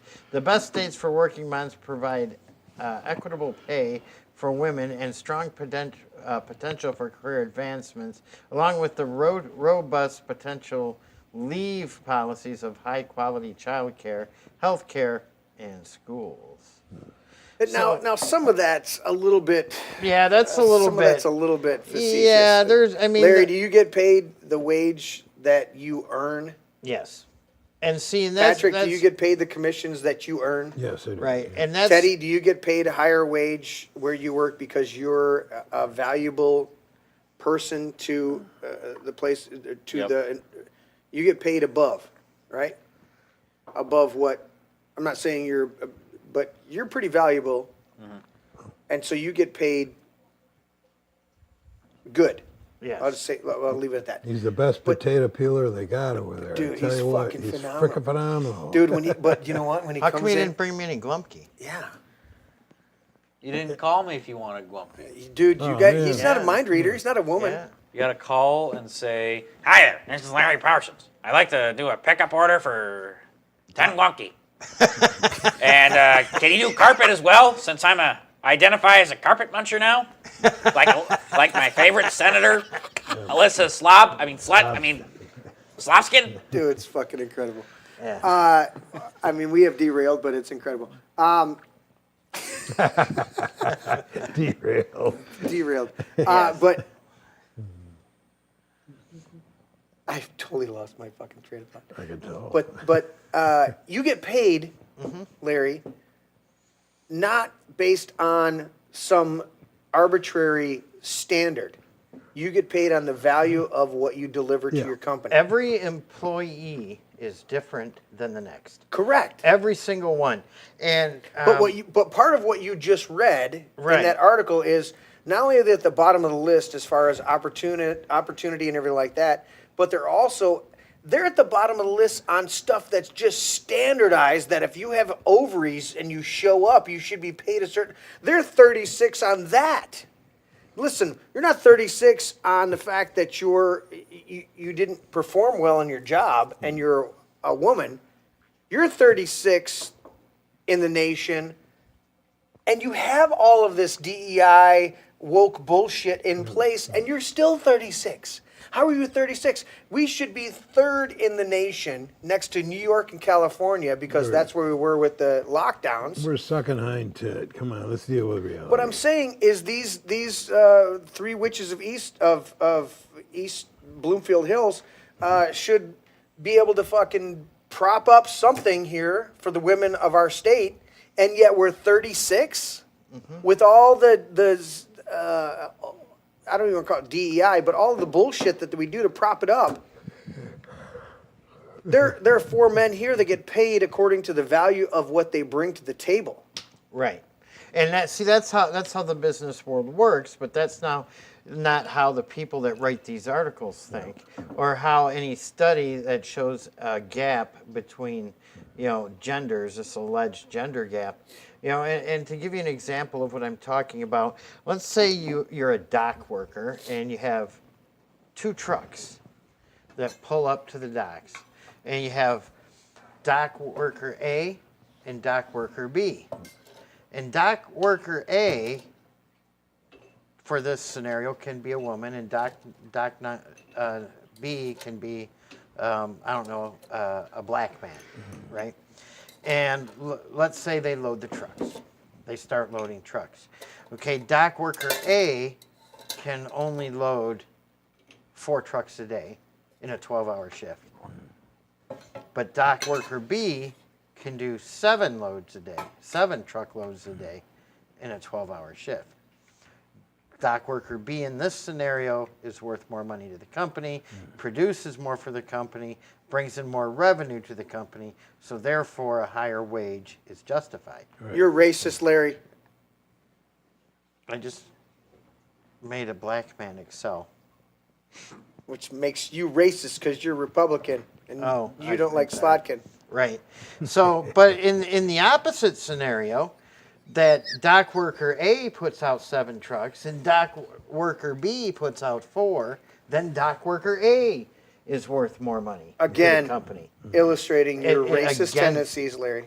Yes. He's not even non-racist in his examples on the show. Yes. No, teasing. But you're exactly right. It's about productivity. What's the term that we should be using? Certain people are dedicated to the jobs. I mean, if you look at a scenario of dock worker B or dock worker A, no matter whether they're male or female or black or white, right? If dock worker A is more loyal to the company, doesn't miss work, excels at their job, cares about what they're doing, works well with the other employees, and dock worker B misses a lot of work, gets in scuffs at work, can't perform like dock worker A. All these things are taken into consideration. what wage this 100%. this employee's going to make. You're exactly right. And their appearance, their race, their sex. They say most doesn't matter. They say most of the people are never fired for job performance. They're fired for their attitude, whether they got a good attitude or bad attitude. What But do you it say, Patrick? doesn't matter if it's a black female. Doesn't matter. Who sits on her ass and doesn't do squat and comes in late every day because she's a black female, and it wouldn't be a good idea. Otherwise, the whole company would be considered racist if they fired her. Correct. So they can't fire her. She's not fireable. And this is one of the things that the SPLC would capitalize on is this dynamic of you're paying her less wages. She doesn't fucking show up on time. She's always rude. She's got an attitude, a chip on her shoulder. She's got all this stuff. Well, that doesn't matter. She's a strong black woman. I don't give a fuck. You know what? I've met some phenomenal people of all races, and I've met assholes in all races. That's right. And meritocracy, that was the word I was looking for a minute ago. Meritocracy. It's based on meritocracy. We should be, the jobs and economic advancement should be based on meritocracy. And you know what you'll do real quick if you base it on meritocracy?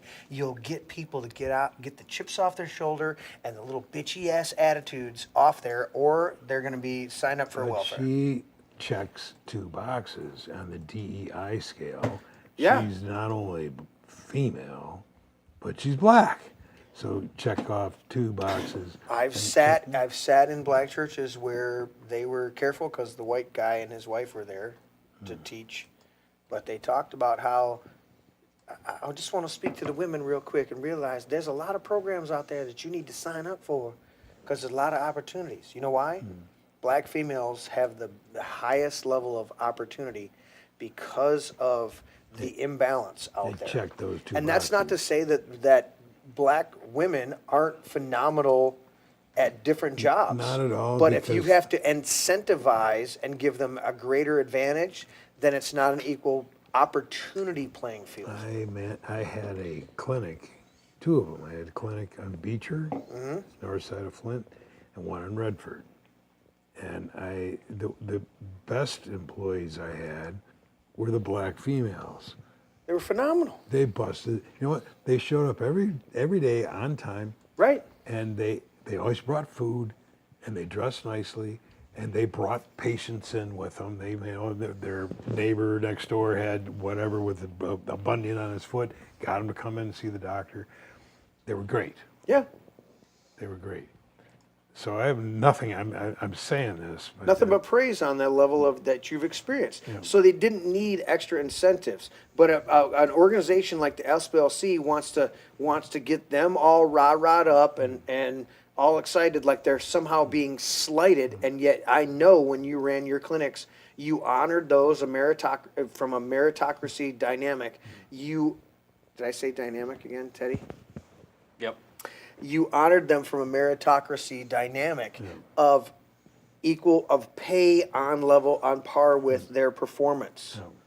You're like, look, you're bringing in extra patients. You're stepping up. You're bringing in food. I'm gonna reward you. I'm gonna honor you for what you're classy. doing. You know, as Saturday is the Kentucky Derby Day. Yeah. It reminds me of. A couple of them called in and they had a funeral to go to. And after the funeral, you think they take a whole day off? No, they came into work. They were freaking phenomenal, man. With the hats, tell you what. the whole night. They were awfully. I'll tell you what. Unbelievable how they dress. Yeah. Very flashy. I tell you what, going to church with in Detroit and stuff like that, they know how to dress to the nines and carry themselves. Yeah.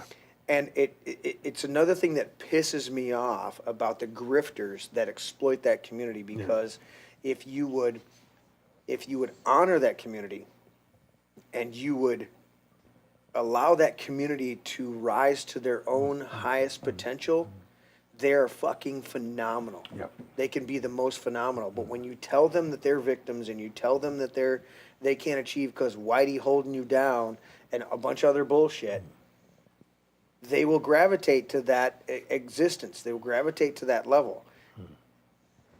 They have just as much potential. Every single person on the earth has the potential, God potential within them to rise. Now, if you got some physical debilities or mental debilities, that's I'm not including that, but I'm saying, just as our Constitution, that we believe that all men are created equal. Yeah. Created equal. That's equality of opportunity. And these horrible demonic organizations like the SPLC and the NAACP and a lot of these other organizations, they're there now to perpetuate the lies that blacks specifically in a couple of those organizations, but also other ethnicities can't rise above societal norms and excel at whatever they do. And it's bullshit. And they're only doing it to fulfill Saul Alinsky's the eighth one on there? Keep poverty and... No, the eighth one was class warfare. Yeah. Divide people into wealthy and poor. And this causes more discontent and will be easier to take, quote, tax the wealth with the support of the poor. It's that dynamic. And that's what we're talking about. That's what my problem is. We're exposing these race baiters. Every time there was an incident, and we saw this during Obama's presidency in particular, every time there was an incident, right? We know now that hands up, don't shoot was bullshit. That never happened. Yeah. That guy attacked the cop, took his gun, or tried to take his gun, and the cop ended up having to shoot him, right? Yeah. There was another one. We know that George Floyd was bullshit. Yeah. They took out one of the MEs on that. There's a whole bunch of these dynamics that were bullshit, all right? They painted George Zimmerman as a white racist dude. He was Latino who saw a black kid in a hoodie, asked him to stop. What's the first thing they do every time there's a mass shooting, buddy? They rush. They blame Republicans. They blame Trump supporters. 100%. And every time, who is it? Democrats. Well, yes. And not only that, is every time there was a race event that they could exploit, who was there? Justin Jackson come, and now I'm going to make sure that, and Al Sharpton's going to come in there, but Jesse Jackson going to be there on the ground and stir up race. This is all because of racism. No, he was an asshole. I don't give a shit what his race was. He was an asshole, or she was an asshole. They caused the problem. Somebody took care. Somebody tried to straighten it out. Don't fucking categorize this. But they make the Rainbow Coalition, that was Jesse Jackson's organization, the Rainbow Coalition makes money off of race baiting. Well, that's just like the SPLC. Yeah, well, that's that's what the Democrats demons are. Because if the Democrats will lose complete power if whites and blacks and Asians and Latinos and everybody else quit pointing their fingers at each other and unite. As soon as that happens, the Democrat Party is finished, because the Democrat Party can only survive with hate, lies, and division. Otherwise, nobody wants anything to do with them.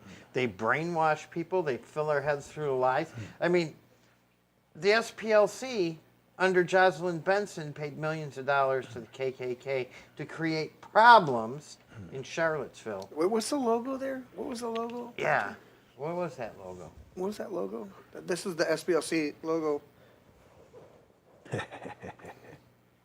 That is the LC. And given Saul Alinsky's rules there, where it says that class warfare, divide the people into wealthy and poor. What is it? It's in their name. The Southern Poverty Law Center. They're automatically aligning with, well, there's rich people that are doing this. And yet we find that they sent $1 million, Larry, to the KKK. Is the KKK incorporated? Maybe. Is there official paper trail to send to the I can't. KKK? Because I thought the KKK lost a huge lawsuit, and there was a little black lady that inherited the KKK and owned it. So who's getting the actual KKK money? Or are they just paying individuals or other organizations to dress up as KKK? Yeah, all that will be determined in the future, because that's all going to court. There's going to be all kinds of discovery. So we're going to be finding out. exactly who's involved and how deep it goes. I sent you Jocelyn I sent you some Benson pictures. That Oh my you God! liked. Are these And then I sent- your and- own fucking and AI then- creations, Larry? I can't take it. Yep. And then let's see, what do we got there? Oh my God! Very. Oh my God! Very proud Southern Poverty Law Center board member. All right, what's the next one here? Paid for by the SPLC. Jocelyn Benson was on the board of the SPLC, and they paid for the Charlottesville KKK riot. And why is that one blank? Oh, that is that video? That's an ad. Please play. Oh, where's your music? I didn't prepare for this. Is that Jocelyn Benson? No. No. It's totally different. Campaign manager Our constitutional rights are protected. Protecting the innocent. I'm an attorney who goes to work every day to fight for our community and defend our Constitution. My name is Christina Like, and now I want to be your next circuit court judge. And that means ensuring our constitutional rights are protected, protecting the innocent lives of our children, making decisions based upon rule of law and not politics, making court more affordable, and always placing the people first. Larry, are you I'm an attorney who goes to work every day to fight for our community and defend our Constitution. My name is Christina Light, and now I want to be your next over and over again. You wanted me to go to Benson. What the hell is that? Judge. And that means dude, ensuring our constitutional rights are protected, protecting the innocent. Fucking A, dude. Horrible. These people are crazy. All right, I'm not playing another fucking thing for you to send me. If you want to play a video, you play it over there. Because what's the last of the lightning round? I got to get on to the best of the best. Round. Yeah, we got to hear That's not even a lightning round. It was a lightning storm. It took forever. It's a lightning storm. We have one more story out of the Midwesterner, and then we will jump over to the Guardian for one story. So we have two stories. Two stories. So we're halfway through the lightning round, folks. So are you ready? You know, given that Michigan has endured a lot of storms this spring and a lot of funky weather, shit, it's been crazy. I will allow Larry to do two more stories in this ongoing war. This is the last one on this lightning subject, and then we'll move on to the next All subject. right, Larry, go. California elites donate more to Michigan Dem senator candidates than Michiganders do. Does it remind you of anything? Alyssa Slotkin got 80%. When she ran for Congress, 80% or 70%, excuse me, of Alyssa Slotkin's donations came from out of state, with most of them coming from California. Representative Haley Stevens and physician Abdul El Said. Abdullah. Yes. Raked in more from California donors than from donors in Michigan. And the Golden State was the second biggest financial supporter for Senator groomer Mallory McMorrow. California Democrats are pouring big money into Michigan's U.S. Senate race, dwarfing donations from Michiganders. Of course they And do. all these stories and more are available on the Midwesterner. Why have they not supported the show yet? Dale says Larry Shitstorm. Yeah, it's Larry's shitstorm. Shizstorm. Yes. Read Jeff Ameo. Which one? Well, he says, Patrick be watching. Oh, we got to go back to cameras. He go, Patrick be watching too much Hidden Figures. Did you see that movie? No. Okay. And that's why he's finally- saying the Hidden Figures. So the movie Hidden Figures is a movie where they were doing the fake moon, the moon landing, the fake space program. Mm-hmm. And it was they're tried to whittle it down to saying that a bunch of black mathematician women in the back room are the ones that solved a bunch of the problems and helped the thing going forward. Okay. So they like, and I'm not trying to minimize it, but they overhyped it like it was huge. So that's what Jeff Mayo's trying to say that you've been watching too much of Hidden that. Okay. Figures Yeah, of these women that just phenomenal. These women figured out everything. No, so fuck you, Jeff Mayo. I do remember that story. Yeah. But he says what? And fuck you. You get that shit working, YouTube boyo? Yeah, fuck you. Dale says great movie, but Larry Shitstorm. Go, Larry Shitstorm. All right, and finally, suspect charged in attempting to assassinate Trump at press dinner. Yeah. Alleged sooner identified as Cole Thomas Allen, a Democrat, with 3 federal crimes in White House press gala attack. Yeah. The suspected gunman who tried to storm the White House correspondent dinner appeared in federal court on Monday and was charged with 3 federal crimes, including attempting to assassinate the president.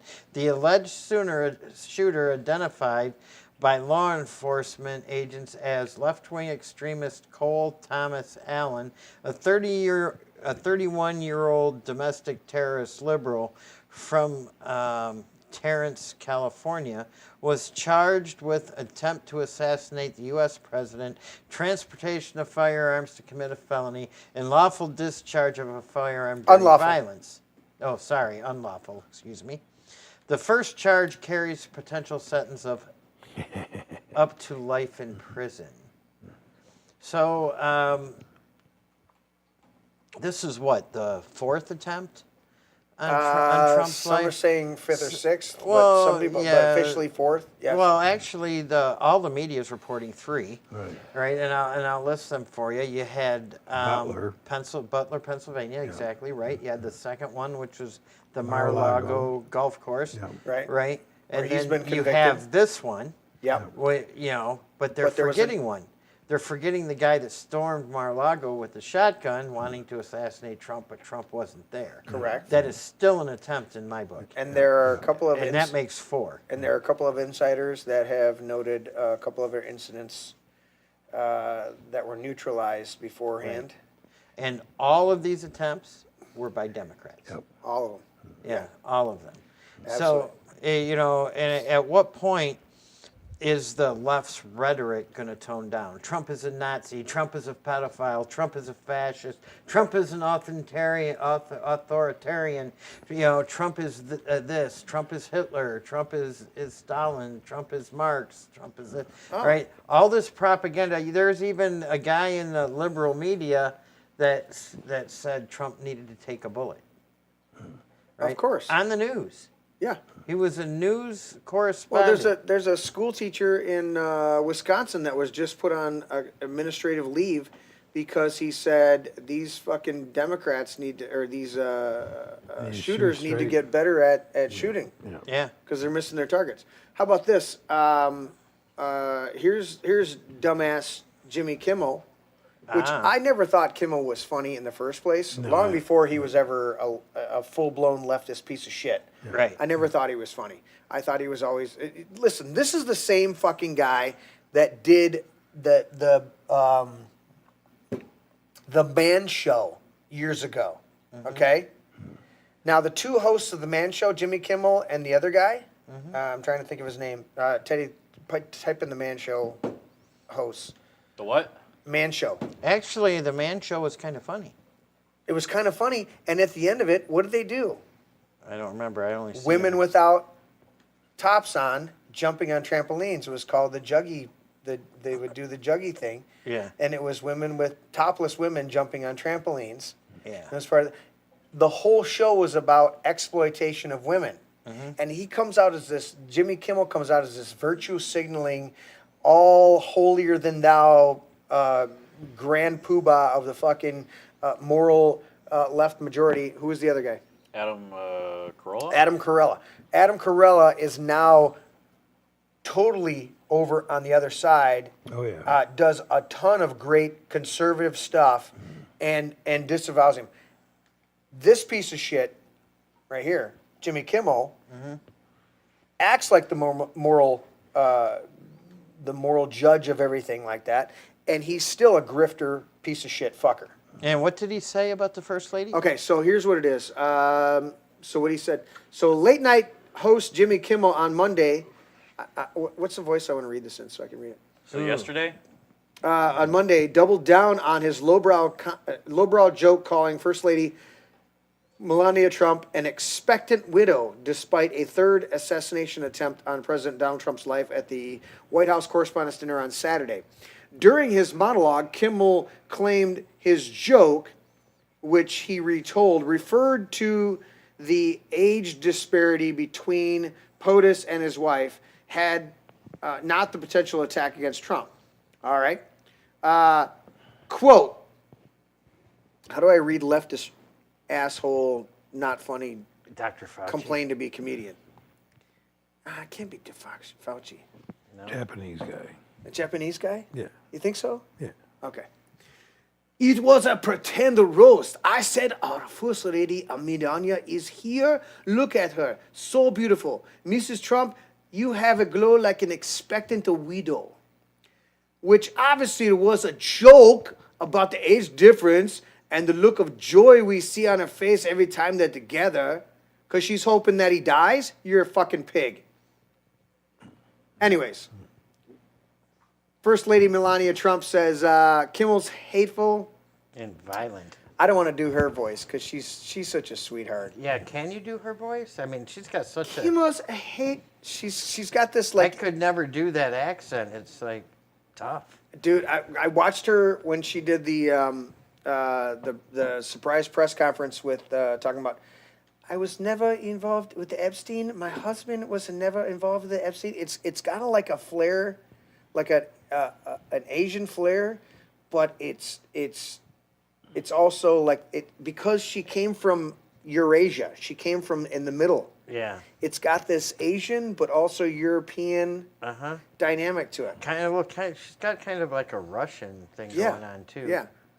Slovenian, they're Slavic, like Russian. Yeah, Jimmy Kimmel's hateful and violent rhetoric is intended to divide our country. His monologue about my family isn't comedy. That's close. That's close. That's close.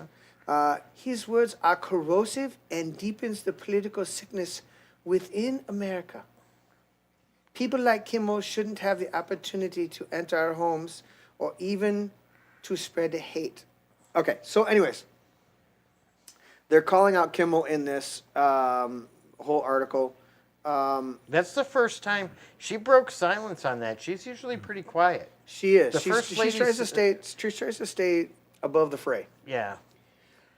Here's my thing.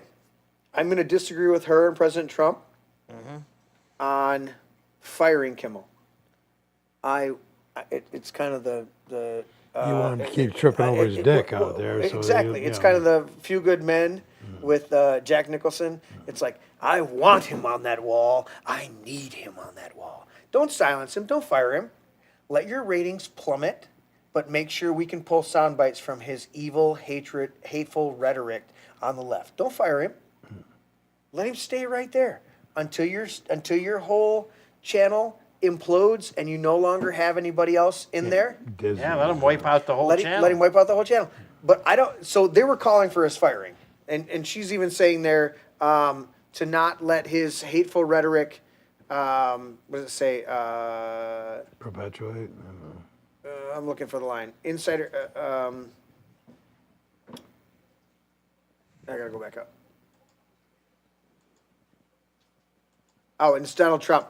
Wow, Jimmy Kimmel, who is in no way funny, as attested to by his terrible television ratings, made a statement on his show that is really shocking. He showed a fake video of First Lady Melania and our son, Barron. I'm doing a horrible job of Trump. You want me to do it? Yeah, do it. Like they were actually sitting in the studio. Hey, let me go over here. Yeah. Like they were actually sitting in the studio, listening to him speak, which, quite frankly, they weren't and never would be. They never would be because they're not listening to this fool. He's a fucking idiot. Low IQ. Piece of shit. He's a loser. He then stated, our First Lady, Melania, is here. Look at Melania. She's so beautiful. Yeah, she is beautiful, She's folks. beautiful, folks. Look at her. She's one of the most beautiful women ever. So beautiful. So beautiful. Mrs. Trump. Yeah. You have a glow like an expectant widow. Oh. I don't even know what that means. A day later, a lunatic. A lunatic, a radical left, Democrat, socialist, left-wing lunatic. Probably married to Slotkin. I'm not Larry Loomer. Don't call me that. Don't say that. That's ridiculous. Tried entering the ballroom of our great White House Correspondents' Dinner. Who I call fake news on a regular basis. Loaded up with a shotgun. That's a very powerful weapon. It's a very strong weapon. Some call it a trench gun. And many knives. He was there for a very obvious and sinister reason. I appreciate that so many people are incensed by Kimmel's despicable call to violence and normally would not be responsive to anything that he said. But this is something far behind the pale. Jimmy Kimmel should immediately be fired by Disney and ABC. Thank you to your attention for this matter, President Trump. Now, I just want to say that if Kimmel says a joke about my wife being a widow, that's fine. But if I say I want to destroy a civilization, then that's all good. That's all good. That's all good. That's all good. So again, I'm gonna take issue with the idea of firing Kimmel. Tina says we have freedom of speech. Yeah. Even if you're stupid. We do, but I want freedom of speech doesn't mean you get to... Freedom from consequences. Freedom is, you're not free from consequences. Correct. And you're not free from getting fired from your job. Freedom of speech just means the government's not going to throw you in jail. Doesn't mean you're not going to get your ass canned. Right, but again, I don't want ABC to be pressured or Disney to be pressured to fire this guy.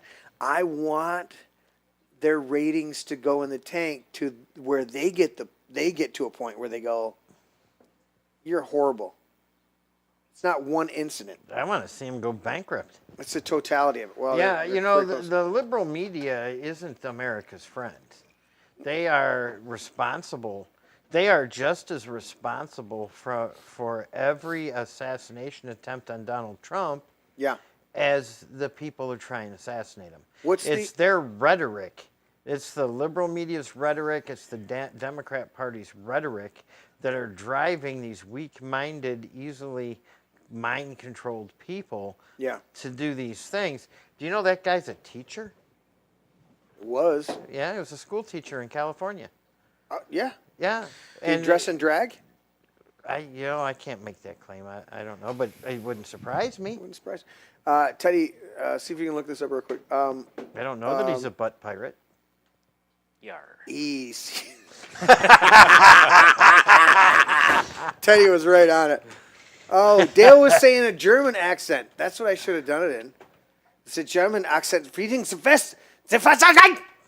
I was afraid the whole article. The low IQ comedian Jimmy von Kimmel has insulted the fatherland and its Führer, Herr Donald J. Trump. You do not insult the Führer? You do not insult the Führer, Donald John Trump.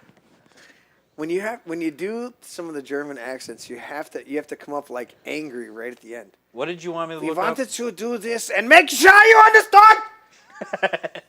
Das ist nicht so gut. That's not so good. No. This Larry Parsons, he came over to the beer hall and drank all the beer. And then puked in the parking lot. And ate all the carpet like a carpet muncher. He probably thought it was Parmesan cheese. I do identify as a lesbian, just so you know. Oh, really? Really? I did have a thought, Teddy, and I lost it. Yeah, fucking I was going to have you look something up. Larry Loomer ruined it. Totally. Fuck, it's gone. It's gone from me. Well, Patrick's getting another drink or something. Let's shift gears. I've had enough of the SPLC. Comey was indicted. How about this? Former senior advisor to Dr. Anthony Fauci was indicted on criminal charges over the cover-up of COVID. How about that? Because we talked about the assassination attempt and Jimmy Kimmel. How about the Fed? Here's a couple other articles we got to cover. What time is it? I'm getting ahead of myself.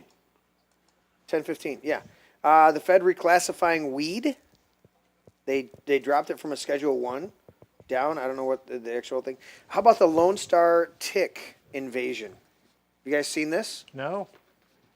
I'm going to pull this up. The Lone Let Star her rip. The Lone Star tick invasion.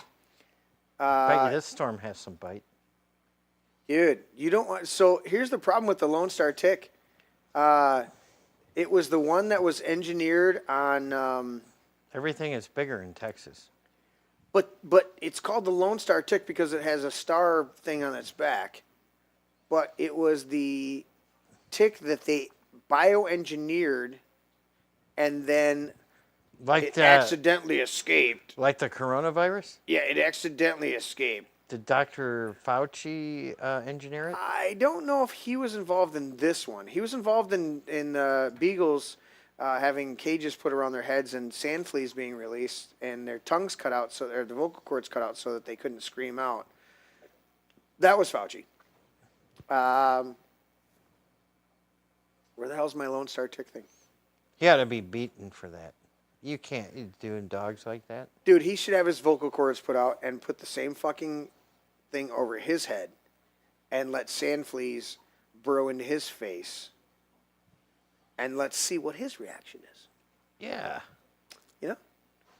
I was trying to go to the COVID tick, or the tick thing. Who else did something like that? There was a Democrat that ran for office locally here in the Detroit area that had something to do with testing makeup on dogs, I think. Oh, yeah. You remember that story a couple years ago? I do. Shree?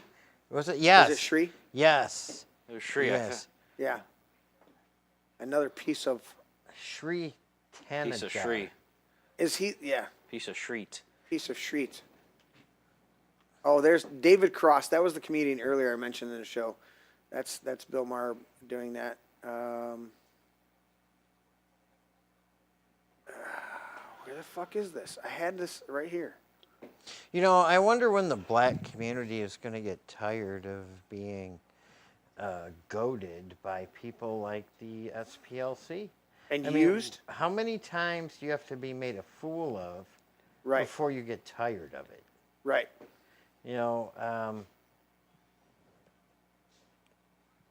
the whole thing is just crazy. The Democrat Party's racist records, it's deep-seated history of racism and sexism and when you look at it with open eyes, it's beyond appalling. They hung people just because they were black. They hung people because they wanted to make a better life for their families. They instituted the first gun laws in total opposition to the Constitution to disarm black people. To disarm black people who just wanted the right, as the Constitution states, and you say every week, to protect themselves. That is correct. That was the first laws that they put in place. Teddy, are you going? We got. I'll be right back. Holy shit, Teddy! How tiny is that bladder? I'm not trying to be critical. I'm just saying. Hey, Teddy, when you come back up, bring him a beer. No, don't bring water. I got a Dr. Pepper in there, a cherry can in the door. Oh my goodness. In the fridge? Yeah. Grab you one. Thank you. Check on chat. Check on chat, Larry, since I'm scrolling through and trying to find my fucking thing over here. Yeah, half. I'm gonna type in tick in the search box.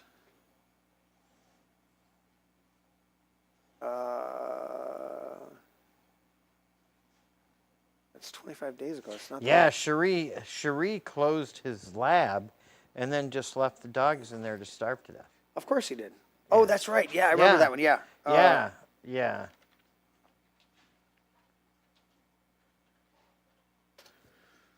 So I'm trying to find this. The Lone Star tick. This is from. All right. So I'm going to pull this up. All right. Here's this thing. The Lone Star tick disease Lone Star tick diseases include alpha gall syndrome, bourbon virus. Is it bourbon virus? I don't know how to say that next word. Maybe those in chat you can pronounce it to yourself at home. Heartland virus disease, southern tick associated with rash illness, and tularemia. You get this. I'll say, so what is Lone Star tick disease? Lone Star tick disease, diseases are illnesses you get through a bite from a tick, obviously. Ticks are bugs that are small. I don't give a fuck. What are they? So the alpha Gale syndrome is red meat allergy, okay? What can you get from this? Fever, chills, headache, muscle pain, tiredness. So here's the problem. Is that the Lone Star tick is making huge inroads into northern states. And this is specifically, this tick didn't have this originally, okay? This tick was engineered. What the hell's the island? It was an island off of the eastern coast.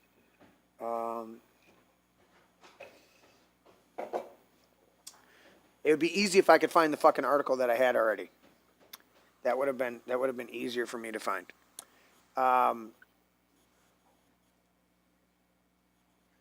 Lyme disease. So I don't know what this is with Pfizer.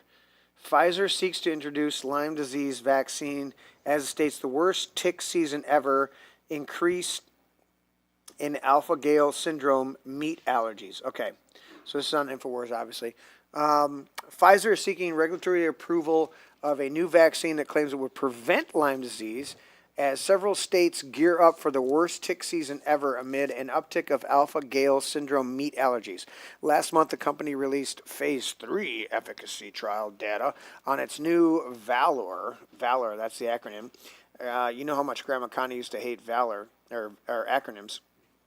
Vaccine against Lyme for outdoor recreationalists. What the fuck?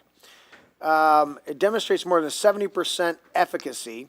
That'll drop to 10% by the time it's released and go to 0 and cause more side effects by the time it's done. But, quote, given the clinical meaningful efficacy, Pfizer is confident that its vaccine from a product they produced and put in the market will help and is planning a submission to regulatory authorities who will only examine the fact that the ingredients in the vaccine match what's on the label.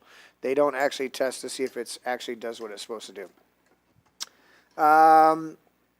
So they're calling it limericks. Limericks? What's that, Teddy? How do you read that? Right there. Where? Right there. Limericks. Limericks? Limericks. A similar Lyme-preventing vaccine was introduced in 1998. When was Lyme disease first found about this? Anyway, so... That goes back to colonial times. Mm-hmm. Well, but the actual tick that they engineered is your pack on. The tick that they put on there. So this is the one that come from. Smack it. It was. There it is. Lyme's disease was discovered in 1981 by Dr. William Bergdorfer. Bergdorfer? Who identified the bacterium Borrelia burgdorferi as the cause of the disease. Which is true. I don't know that I would want to have a thing named after me that was horrible and evil. I thought they called the sailors that came over from England limeys. Yes, but that's because they would have limes on the ships. Yeah. Lime, not Lyme. Okay. And they called the British soldiers or the British sailors limeys because they would have limes because they discovered that a lack of vitamin C on long sea voyages caused scurvy. And so they would carry limes was the best thing to carry on the ships was the little lime trees. What is scurvy? So, do we know? Scurvy is straight up a lack of vitamin D. Oh. What's a couple of the quickly, Teddy? What's the symptoms of Lyme disease or of vitamin D deficiency? It causes your teeth to rot. It causes your skin to have. I thought it was like your teeth rot and then they fall out and then your skin rots and then. Yeah, but look it up. Give us a quick definition over there. But so the limeys were totally different than Lyme's disease. Bleeding gums, easy bruising, joint pain, skin changes such as red or blue spots, and poor wound healing and anemia if left untreated. So that's just a simple lack of vitamin C. And so what they started to do on these ships, these British ships, was they would carry little lime trees, and they would. So part of the thing that would happen in during that time on these British ships is they would be paid. You would get a certain stipend of pay for being a British seaman, but you would also get paid daily rations of. They call it gruel. It was the rum. They had a watered down rum, which was part of your pay. And so what they would start to do is they would start to put the lime in the coconut, right? They would start to put the lime in the rum that they were getting as rations, and it would give them a vitamin C boost in that.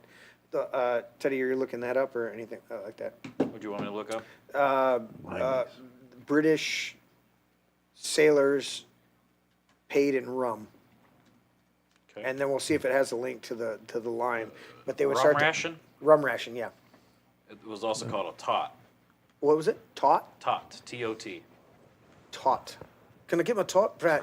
So can I get my tot cup? And then, the first thing is a sailor on board HMS York measures out tots of rum for the ship's company. It was part of their payment. Is they would get the rum. It would, it was a little bit of alcohol to subdue them, but it was a watered down rum. But then they would take the lime and they would start to put that in there to get them back their vitamin C to prevent this vitamin C deficiency. That's the difference between being a limey in there and Lyme's disease. This Lone Star tick, is it all the way up here in Michigan? Yes. Yeah, they're showing. I want to see the. I've read stories about farmers finding boxes of ticks on their farms. Because they're trying to. If they can't get us to eat bug protein on our own, they're going to make everybody allergic to red meat, and then you're screwed. It can cause violent reactions in your body or even death to this if you have this Lyme disease. Lone Star tick map. That's what I wanted. Thank you. Let's see what we got. Look at this. Yeah. So let's go to this one. I'm going to open this up. Is that where it's at? There it is. Holy shit, that cropped up big. Okay, so I want to educate you guys out there. So this is the Lone Star tick heat map here in the United States. All right. So look at that. So they call it the Lone Star. It's got this little white patch on the back. All right, the Lone Star tick. But look where it's at. We say Lone Star and immediately said Texas. The reality is it's moving here. Now I'm going to go back to this search engine. All right, and I want you to see this one where it's been discovered. All right. And I'm going to go to that one. Oops, wrong one. Look at this. All right. Counties met criteria for established population are in red. Established distribution are in yellow. Look where we're at, people. Right here. What do they mean by distribution? I'd like to say I know, Patrick. All right. But look right there. Is that Livingston County right there? No, I think that's Ingham County. Okay, so we're just above that. So right next to it, right? Next to it, yeah. So you got Macomb, and no, I think the red is Livingston. Is that Livingston? No, that's not Livingston. It's not. Livingston doesn't go all the way over to Lake Erie, or Lake St. Clair. No, that's this first red one. That would be Oakland that one County. right there. I think that's Oakland. Is that Macomb right there? That's Oakland County, the bigger one. I think we're in the middle. Yep. I'm gonna try to get over it a little bit. But here's what I'm saying, guys. Oh, it might be. Yeah, there's Macomb. Yeah. Macomb, Oakland, Livingston, Ingham. So we're in a target area for established population of Lone Star ticks. And what is the number one thing that a Lone Star tick will do? It'll give you an allergy to red meat. Well, isn't that like it's a chance that it'll happen? If it's not like every time you get bit by, everyone that gets bit by a Lone Star will get that. I think it's like a marginally, but like reasonably sized percentage that carries it. Look it up, buddy. I don't know. I don't know. If you have a dog that comes in and out of the tick, house, you got to worry about meat it. Yep. allergy. So, but either way, I want to point this out because this is another dynamic of what they're doing in this ongoing warfare against us as human beings. Yep. They want to reduce the population. When Bill Gates gets up there and goes, if we do a really good job on vaccines and reproductive health, we can reduce the population, by 10 to 20%. Wait. Vaccines and healthcare are going to reduce population? Vaccines and healthcare should promote population. Not if it causes your heart to explode. Bill Gates would be shot if he went into some countries. They've got standing warrants for his arrest in multiple countries throughout the world. Teddy, you find anything over there? Not probability or anything like that. Okay, all right. I'll still We'll look. keep looking. But this is one of the things that I want to point out. Historical and current expansion. Look at that. Historical and current expanded distribution. What does that mean? Yeah, what are they're bringing it up Historical range is here, but expanded range is up into New England states, Michigan. It's like, what the fuck's going on here? I'll tell you, if I was a farmer and I saw somebody dumping off a box of ticks in my property, I'd Oh, definitely shoot them.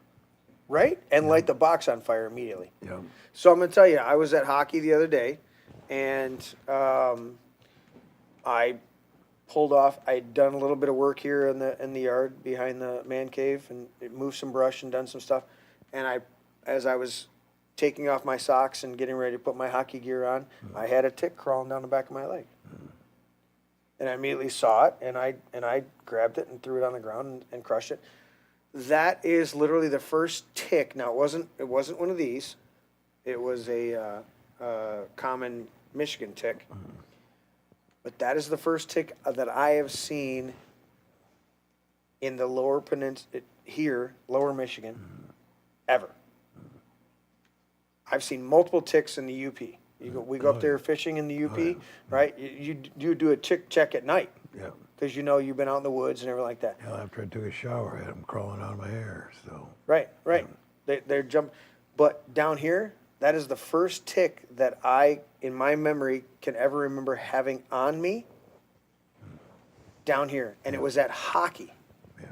I'm pulling off my socks, and I got a little dude crawling on my back of my leg, and I flicked him off on the floor, and then I smashed him, and I rubbed him and smashed him, and then I made sure I looked at the color. And I'm like, okay, he's a darker red, everything. Teddy, what are you finding over there? I found a very interesting image. Wish I could. Are you plugged in? I'm not plugged in. Hang on. Let me open the image first. Open image, new tab. You have to scoot over a little bit. There you go. It's right there. No. Yep. Okay, so if you could just pull up my laptop real quick.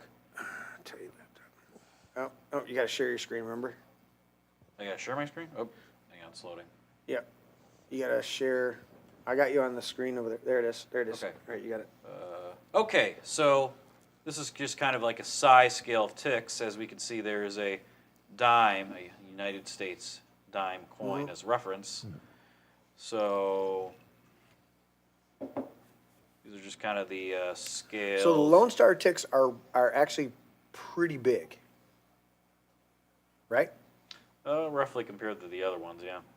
I'm guessing the black-legged ones are more common in Michigan. Right. And then what are those big dudes at the bottom? Dog tick.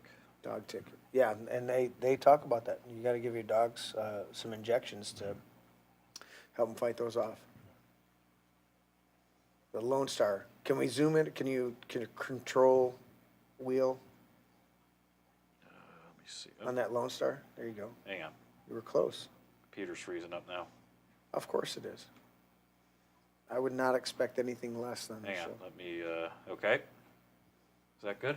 Yeah. So they call it a Lone Star, but it's more of like a pentagon type of thing. It's a five thing. It's not quite a pointed star. When you look at the Lone Star, it's more of a five-sided box. Not quite a circle. But this will cause you to have meat allergies to the point of being deathly ill on it. And this is something that's going on, man. They're trying to poison us. You can call it a conspiracy, you can call it whatever you want, but this is the type of shit that they're doing. They did these experiments. The reason that the Lone Star tick has this gene in it that causes you to have a violent reaction to alpha-gal syndrome is because they tested them off the what's the island that they did it off of? Lone Star Tick Island. And they said, oh, deer from the island swam across swam between the island and the mainland, and then the ticks got there. It's like bullshit. You did this on purpose, just as much as you did gain of function, which let's go to that, Teddy, while you're finding the island. Is it? What's the name of that fucking island? So who's doing this and when do we fry them? Our government. It's the same way we're going to go to this this guy right here. Are we talking about like Lone Star Tick in like island or? The island that they escaped from. They were doing this testing on this island, and the Lone Star Tick that they had engineered finally escaped the island. I'm trying to remember what the island name was. May have found it. Martha's Vineyard? No.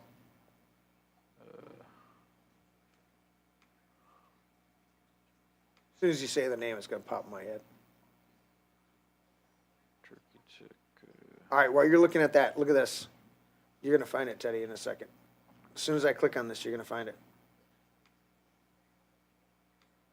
Long Island? No, it's not Long Island. It's a specific island where they were doing testing. So speaking of gain-of-function testing, finally, Trump's DOJ takes action against the COVID criminals.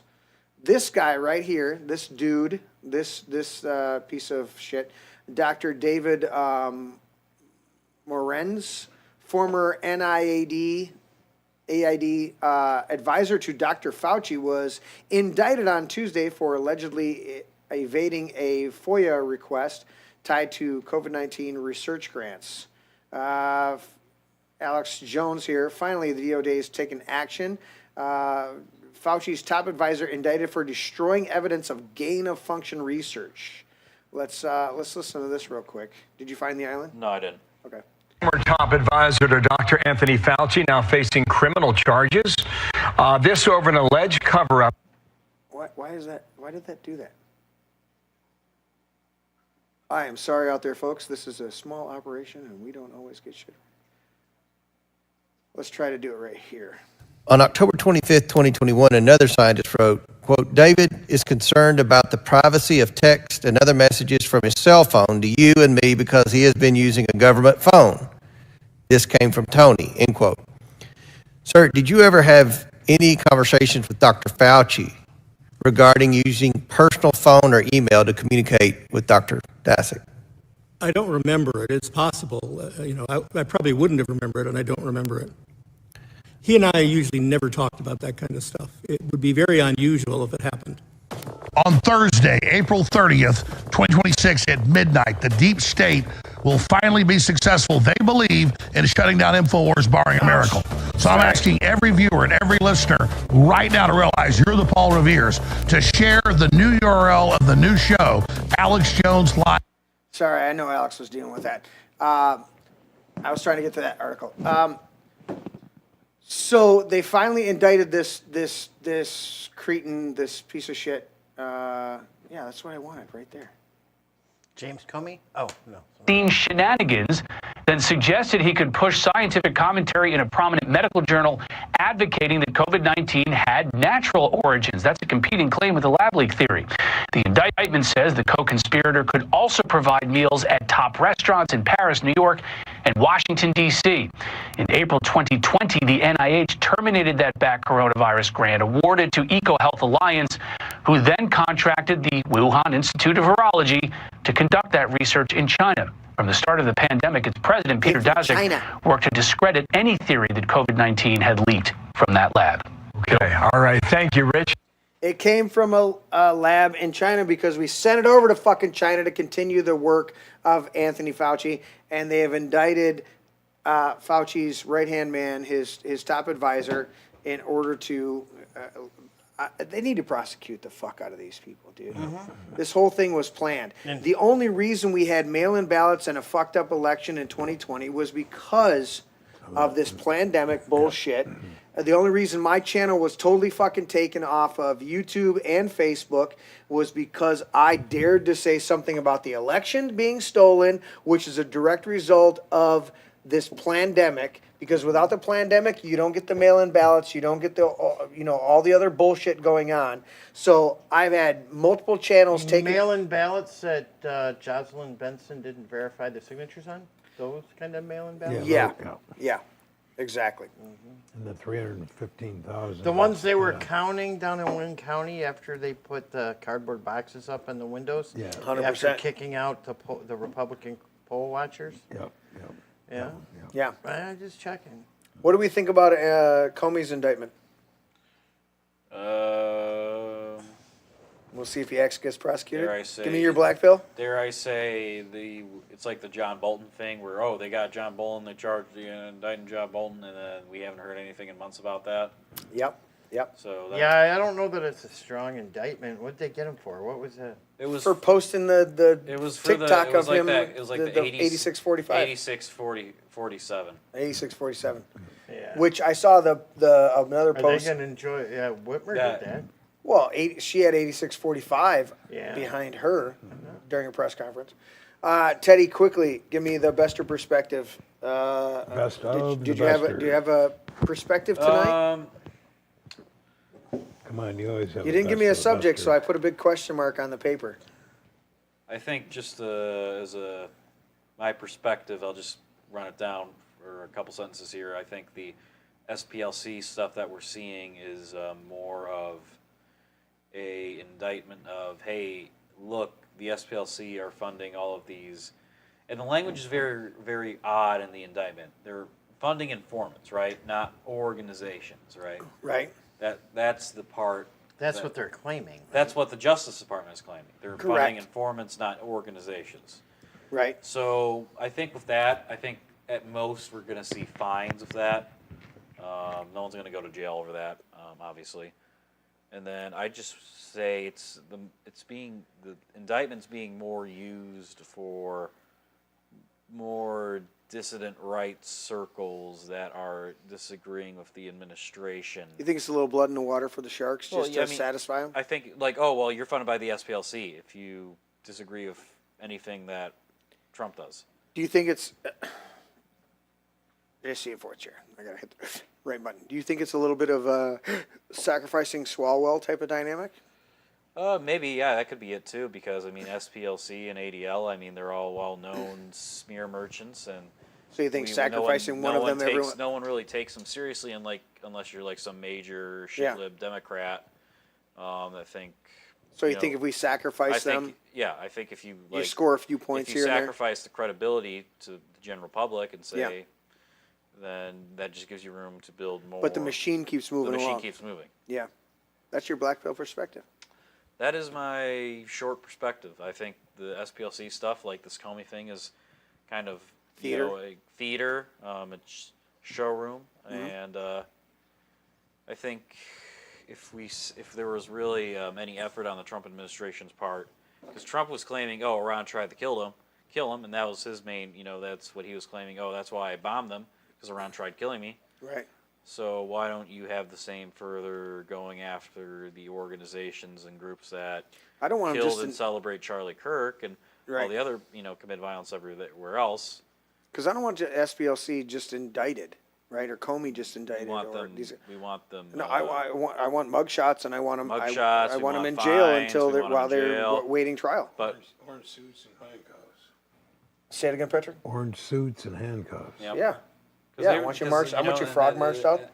And the Democrat Party, the Democrats and liberals and the left wing are just better organizing and machine purpose, because when they get in power, we get all the J6ers, we get, Trump. The fucking camera flipped while I was talking, and I'm like, why? I didn't push anything to make the camera flip. I was upside down, Teddy. Maybe that's a sign that I was upside down at that moment. But, you are upside down most of the time. Yeah, there's no. I think just in total, we're not.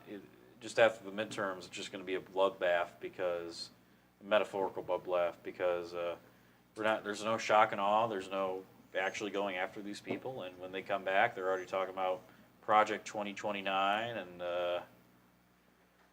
yeah, I think the lack of action and just bad priorities have really kind of left us in a tough spot in the hole for the midterms, especially. Well, just not even the midterms. Yeah, just in general. In general, I'm just looking at. yeah. I'm already looking at post-Trump, Yeah. era. Well, you have to. You're 23 years old. You're looking at your future and trying to. We're already at the midterms, if you can believe it or not. We're nearly there, just halfway through the term. And yeah, I was listening to Mark Dice and Alex Jones talking about today, and they were echoing the same thing that you bring to the table on a regular basis here on the show. a lot It's of people just are like, when what do I have to look forward to? Trump assassination thing is like, well, I don't care. He's at this like fancy dinner with all the Washington elites, and then you still have this Iran war going. You have all this economic stuff that has to be resolved or fixed. And so when you say you don't care, you mean if he was taken out, ultimately? it would have. That would have been a different dynamic or angle.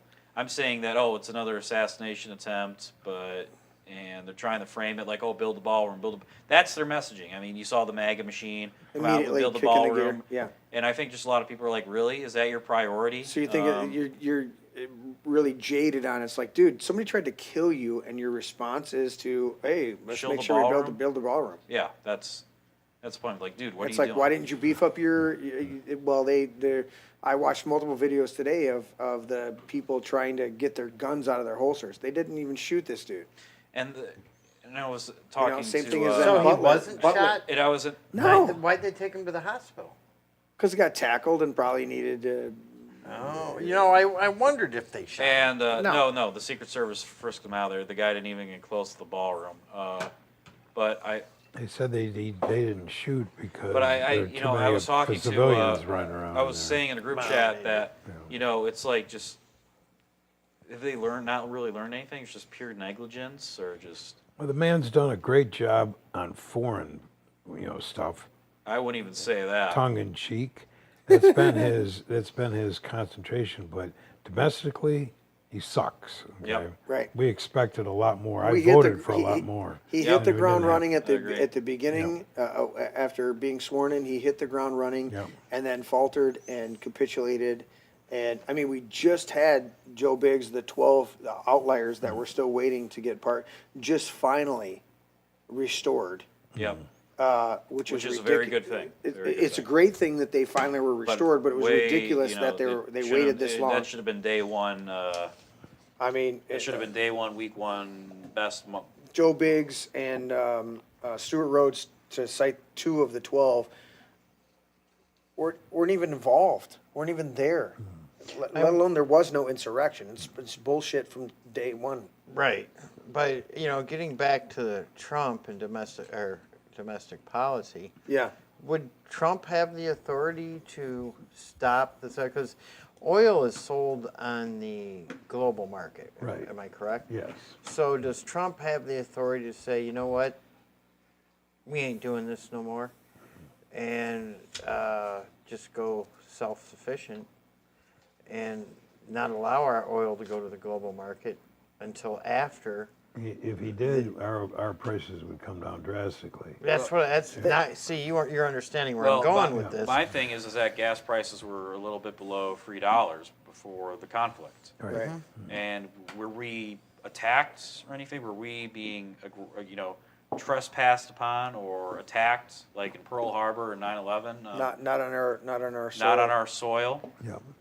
Or did we enter a war of choice due to incompetent decision making and foreign influence? Well, I got to tell you, I don't like Israel anymore. I used to be, a big fan of Israel. Today, bug. Can't hear me? Yeah, I can hear you. No, Go ahead. you got a You're bug good. on You're good. Yeah. Look at. Oh, you got a stink bug on you. Oh, okay. The Lone Star tick. Ah! Yeah, I think again, think just a lot of people are still angry about no more, obviously no new wars, right? And then right. gas prices, everyone was like, yeah, I remember first term gas prices were so good. They were like mid, $2.50, and then it's like, oh well, go fuck yourself. Over $4 gas because Yeah, it's $4.19 today. Right. $4.14 gas because And Isn't it's it amazing Iran how- cannot have a nuclear weapon because they're 2 weeks away from having a nuclear weapon because Netanyahu said that in 1993. Isn't it amazing how gas, like you come here to Livingston County, it's $4.19. It's ridiculous. But at next to Bush Brothers, there's a Costco at $3.59. Yeah. And that's part of it's the wholesale that the distributors dictate to the different stations. And that's the crazy thing. That's one thing that I do understand is that a station has to buy wholesale on Monday or Tuesday, whatever it is, or whenever the day is. We were in filling up the other day, and the pumps were running really slow because the tanker was sitting over there filling up the tanks. And what you understand is whatever the wholesale is, quote, to the station, they have to immediately raise their prices to absorb that amount. And so that's why you see prices go up quickly and come down slowly because they're absorbing the wholesale cost. But that's just an understanding. That's not an excuse that's just an explanation.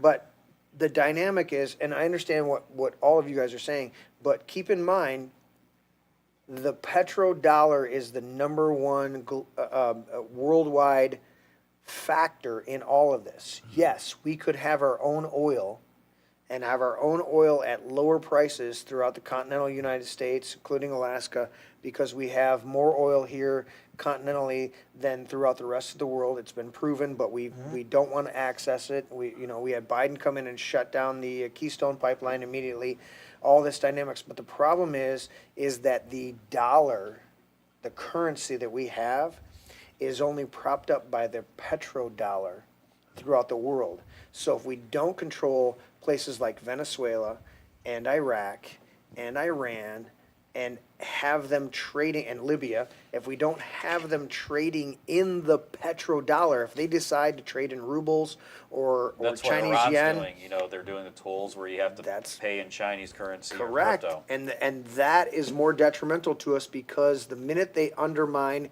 the petrodollar, doesn't matter what the price of oil is here, is when the dollar no longer, look at who owns more of our debt throughout the world.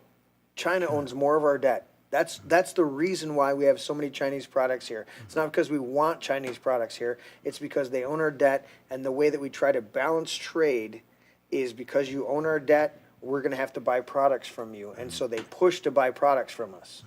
And so that's part of the balance that I see going on constantly is the petrodollar and the debt is having to be offloaded on foreign countries, and then we're forced to negotiate and buy from them.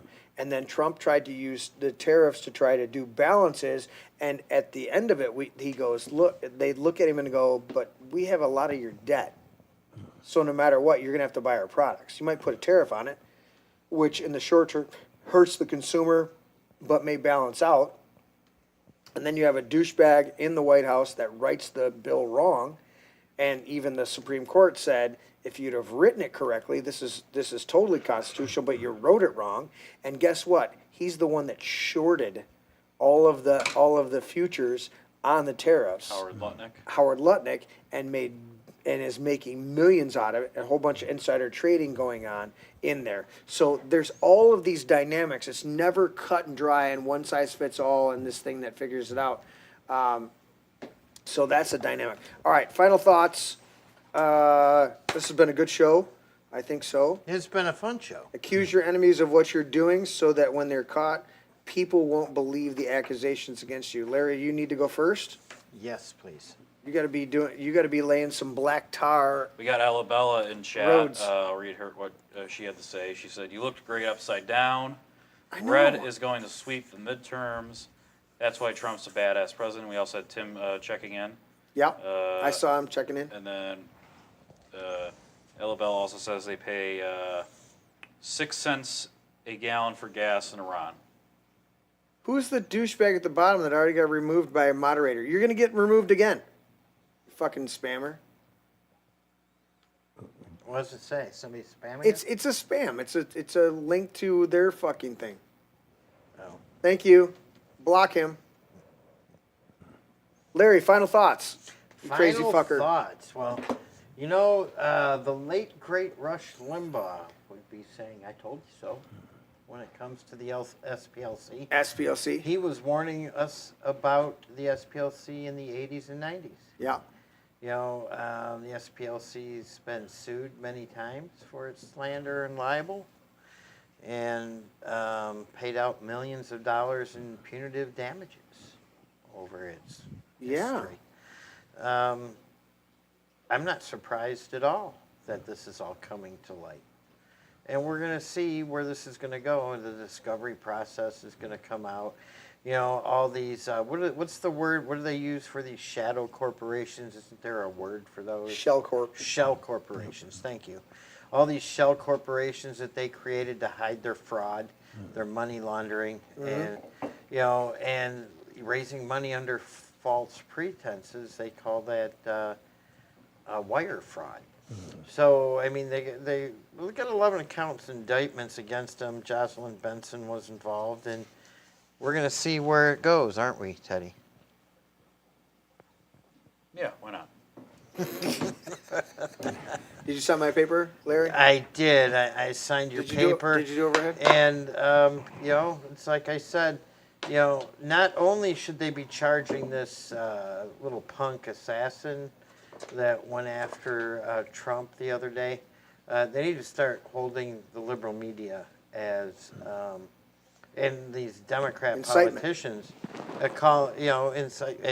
accessory to the fact. Incitement. Yeah, the whole 9 yards. Yeah. Who's next? Ella Bella says the Soros own the SPLC. They do. Soros. Yes, and next week on the menu for do we have a show Thursday? No, next Thursday we have a show. Thursday. But And this Sunday? This Sunday we have coming in from the other side of the state. We have a man running for Senate. His name is Tom Norton, and he will be here. This coming Sunday. Go ahead, Patrick. Yeah. There it is. Oh, it was there. Give me a pen that works. You know what? Is that one dead? I'll throw it out.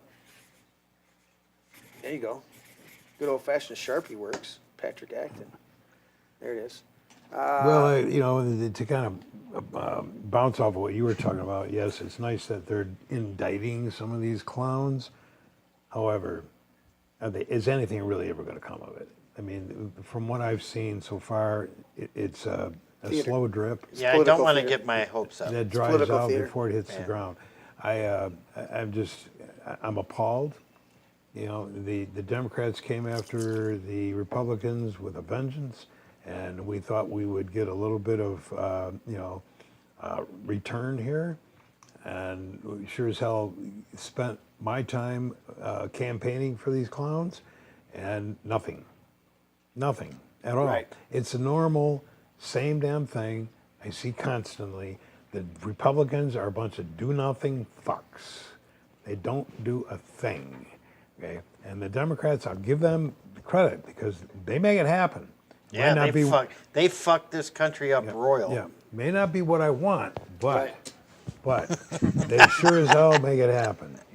Right. So they're just better organized and better. They have will. They have the will. They have willpower. they're wimps. They got the Republicans are wimps. Oh wait, I don't want to. I got to get reelected. That's what they're concerned about. These they don't give a candy damn ass about motherfuckers. You, me, or anybody else. They only care about their own damned asses. It's clear, and so, it's what direction do you go? I'm at a point now where I constantly get calls and emails and text messages from the Republican Party wanting me to come back and work with them. I won't even return their calls at all. I block them. I'm done. So, what do? I'm not happy about the Democrats, and I'm sure as hell not happy about the Republicans either. So. Right. It's like, what direction do I go? It's very frustrating. It is. You got to work it out. So. Thank you, Patrick. Teddy. Oh, overhead shot. Give me your signature there, buddy. I love it. Teddy, go. Just to build off on what Patrick's saying is that I think we need to focus on our state and local affairs rather than the folly of the national stage. National stage, because our enemies in the national stage are going to get more power and influence, and I don't think there's there's anything we can really do at our level to do anything, because the people that are supposed to do that we voted for or supported won't do anything against these people. Yeah. So I think what we need to do is we need to really think about just organizing a local party, statewide party, where we put our local interests and our state interests first, instead of focusing on salvaging the sinking ship that is our federal government and our current system, because we're over the 40 trillion, debt line, right? Yeah. How do we? And I don't think there's recovery. no, I remember a decade ago, my social studies teacher told me, once we go over the 20 trillion line, there's no coming back. There's no digging ourselves out of that. Right. And we're like twice that now. So Yeah. I think it's like we got to focus on consolidating what we have in our own local areas and our states, Yeah. and building our own local infrastructure instead of betting on national parties or policies or individuals that just tear down politics is local. That tear down what we want to see in our local areas and our states. 100%. Politics is local. Just to kind of build on it, and I don't want to jump on your train here, but you look at, just the cost of an automobile. Low end, $40,000 up to $100,000 just for the average family car. Yeah. Yep. That's a joke. What family can afford that? What average family can afford that? And we didn't even touch on this tonight. I would love to touch on it. Was a situation in Congress yesterday and today, where Thomas Massey is trying to introduce legislation to amend bills, because Ford Motor Company in particular, which I drive a Ford, I love my truck, but they're trying to introduce a patent or implement a patent that they've already done, where your car can take over and just drive. Oh, No, it's the cameras. That's what it is. Cameras that scan you when you get into your vehicle. So you buy a brand new Ford today at $100,000 for a truck, and it's going to scan your body. And if it thinks that Larry's a little tired coming home from work, the truck will take over and pull over on the side of the road. Even if you have the title to that truck, or if you own the truck outright, You don't. Yeah, it's they going will still do that. It's going And do you know who voted for that? Nancy Pelosi. It started with her. It started with her, but do you know who voted in support of similar things like that? Where the John government- James? Ding, ding, ding, ding, ding. That's our conservative, that's our Republican Party in Michigan here. Right. And people are like kind of confused about it right now. They're talking about that it's something new. No, these cars have had this for a long time. Well, it's like the black box technology. 100%. But there's no. I was listening to somebody today talking about it, and they said not only is Thomas Massey and who's the other guy? Really terrible. No, the still in office. Another representative. They were both co-sponsoring this amendment. Huh? Rocana? No. Keep throwing out names and maybe it might have hit. But the person I was listening to podcast stuff or live streaming, they were talking about. They said we need to get back the $30,000 in our vehicles of sensors. Don't do a fucking thing for us. Teddy's dealing with a sensor on his car right now. It's just a fucking sensor that's popping up, that's giving him a thing. I got sensors in my truck. I got sensors in Jocelyn's car. I got sensors all over the place that the sensor goes off. Oh, this vacuum valve thing is malfunctioning and everything like that. It's all bullshit. Give me direct connect. My steering wheel actually connects to a gearbox that turns my fucking wheels. Give me a direct connect with my gas pedal connecting directly to a cable going to a throttle body on my truck or on my engine. Give me a direct connect where I push the brake pedal and it connects to the actual fucking cylinder. The on my more thing. technology you have, the higher the chances of problems. Correct. Today at work, right? I pull in at the end of the day, right? I pull up to the fuel pumps. I fuel up my truck. I pull forward. I crawl up on the backhoe and I fuel up the backhoe, put the pump away, I get back in the truck, I start the engine and start backing up, engine shuts off. And there it's sitting right now. Won't Because restart. of a fucking sensor. Wouldn't surprise me. There's I pulled the fuel filter apart. It has a, like they call it a water separator, so it's like an upside down fuel filter, a clear canister. It's about a foot in diameter. Now, do you just does someone else have to go get that if it's just you just leave it there in your company? It's in the yard. The mechanic. It's in the yard. Yeah, it's in our fuel pumps at our yard. Gotcha. Yeah. Okay. Yeah. So the mechanic said, "I'm at home. I'm not coming back." So good for him. He's at home. The truck's sitting there, and tomorrow morning I'll go in and deal with it. Well, and I did this whole engine replacement on Jocelyn's car. Did the whole thing. There's 500 fucking things to plug in. Right? Yeah. So she doesn't have her license yet, but she was with her boyfriend and he's licensed. So they took it to go get ice cream, right? Last week. They're coming home and they go through they come to a 4-way stop. They pull through the 4-way stop. Car stalls out and they pull over, right? I know. What? You want to read that, Jeremy? Yeah, we'll get to it in a second because he did something else too earlier in there. Yeah, dude. Yeah, That's not real. We're gonna finish that out.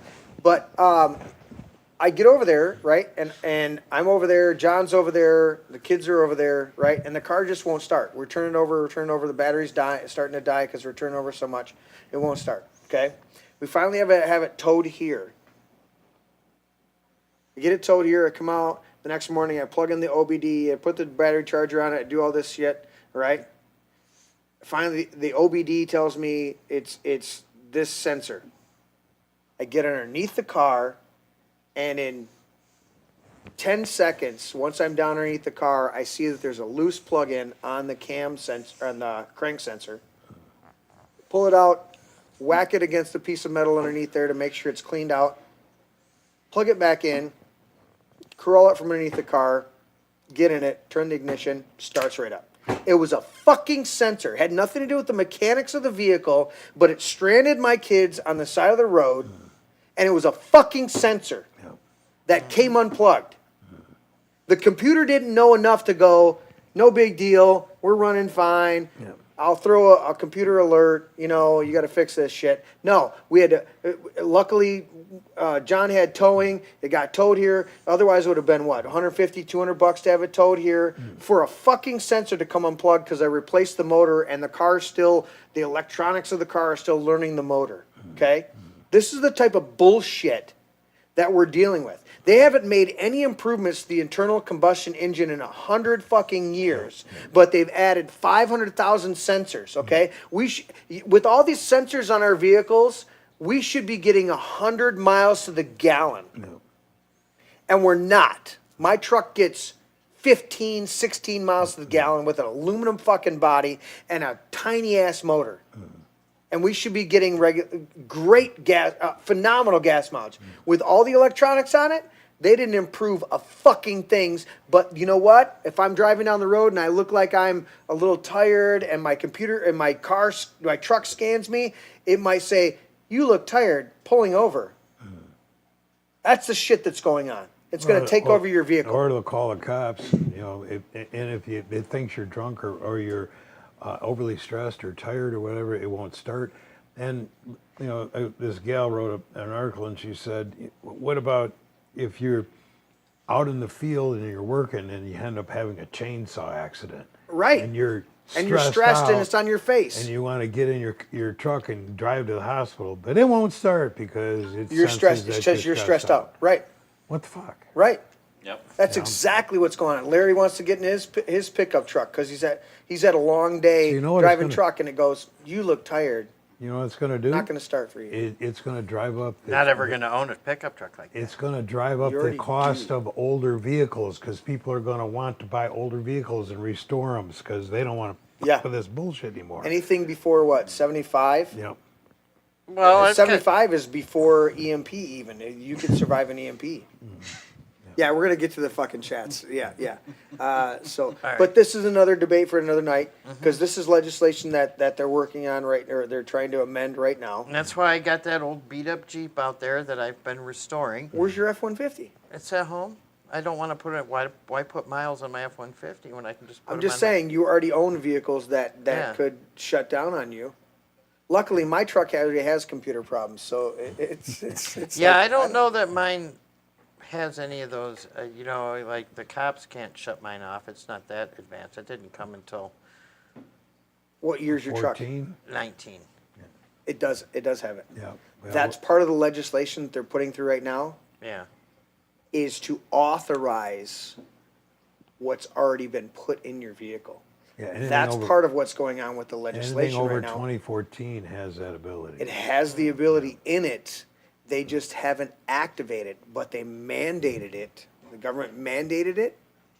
The manufacturers responded and put it in. Now they're trying to push through the legislation to implement and give full authority for it. So what we have to do is invent a little computer box people can buy that we can program to disable all those things. I'd like to disable this start-stop bullshit when you pull up Dude, the oh my stop sign. God, I hate that shit. Auto start. Haven't you start. figured out how to stop that in a Ford? It's very easy. My truck, if my truck shuts down twice a month, I would be surprised. What do you do? You feather your brake pedal? No, as you're braking and you're pulling up to stop, just as the vehicle stops, let the pressure off the pedal. Yeah, but that's a trick. Yeah, What I'm saying is, it's I just should a be able way to. of learning to drive. And that's what But I I do with should my be able to car, get right? in my fucking And- truck and not have and be able to permanently turn that shit off. Right. Yeah. And if you end up having to stop, put it in neutral. It won't shut off if you just pop it in neutral. Yeah, no, generally what I do is I pull up and just as I'm coming to a stop, I let up just a little bit. Yeah. I feel and like then when the car stops, I push my foot back down. Yeah. And it works every single time. it's getting to the point where I feel like I'm getting into an airliner. Yeah. I got to get in and I gotta push this button and I gotta push that button. I gotta deactivate this. I gotta grab this. I gotta put the seatbelt. I gotta do all these fucking things to appease the fucking computer. And the government. And Well, the Democrats, 100%. the freedom people that want to control everything you do. Yeah. All right, I'm gonna finish with this. What does it say? I have an awesome scanner. I can look at it. Thank you, Dale. Let's hook up, buddy. What's this? Deb Drick? That's not the real Deb Drick, but I'm reading the chat. Patrick, can we count on you selling your third home to sponsor the Lincoln Day dinner? What a dick. Wait. No. Earlier, John Bovey says, Patrick, you will return Deb Drick's call. Actually, Patrick doesn't give a shit about Deb Drick because Patrick is in Genesee County. So I don't know where you're getting your information, Bovey. That's the second one. The second one says what?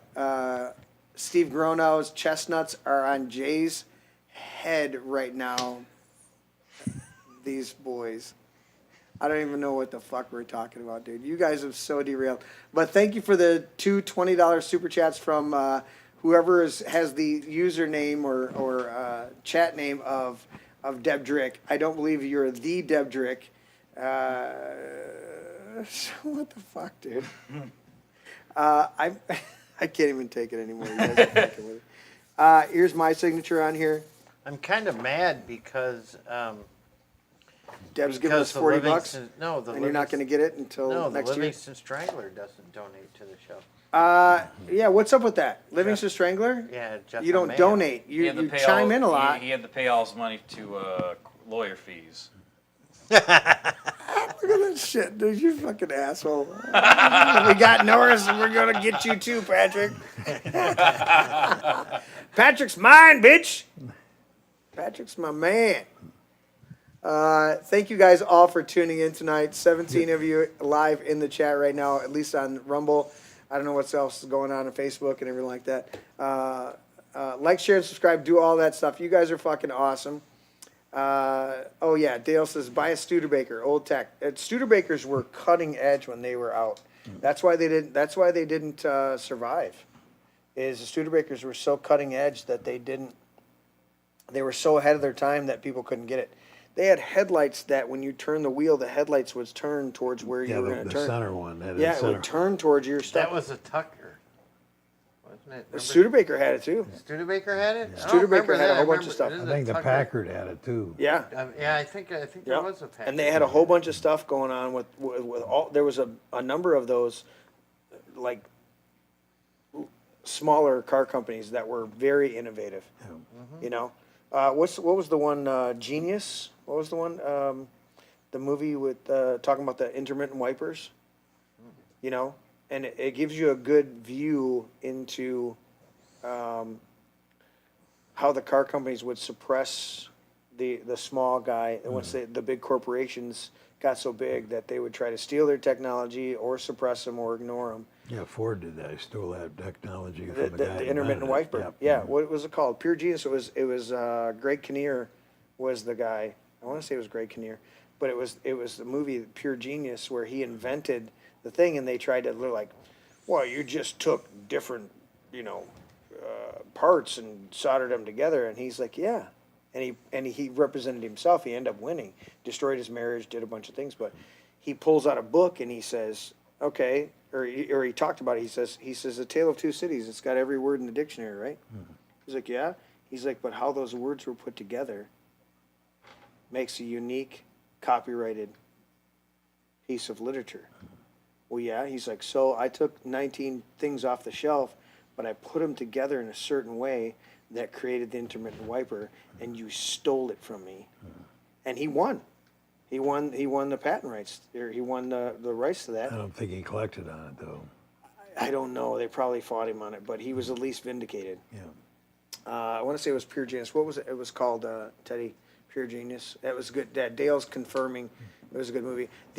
Tucker was another good movie with Jeff Bridges playing Tucker. Tucker the man. Yeah. Tucker the man and his. No, it was Henry Ford, The Man in the Machine, was a movie, and then Tucker was a movie. What I remember about the Tucker movie, I remember a court scene where I think Tucker was played by Jeff Bridges. That's what I just said. I remember. Yeah, Jeff correctly, Bridges, yeah. the dude. Yeah, and he said, imagine a time in the future where all of our radios and electronic components are built in China. Yeah. And they all laughed.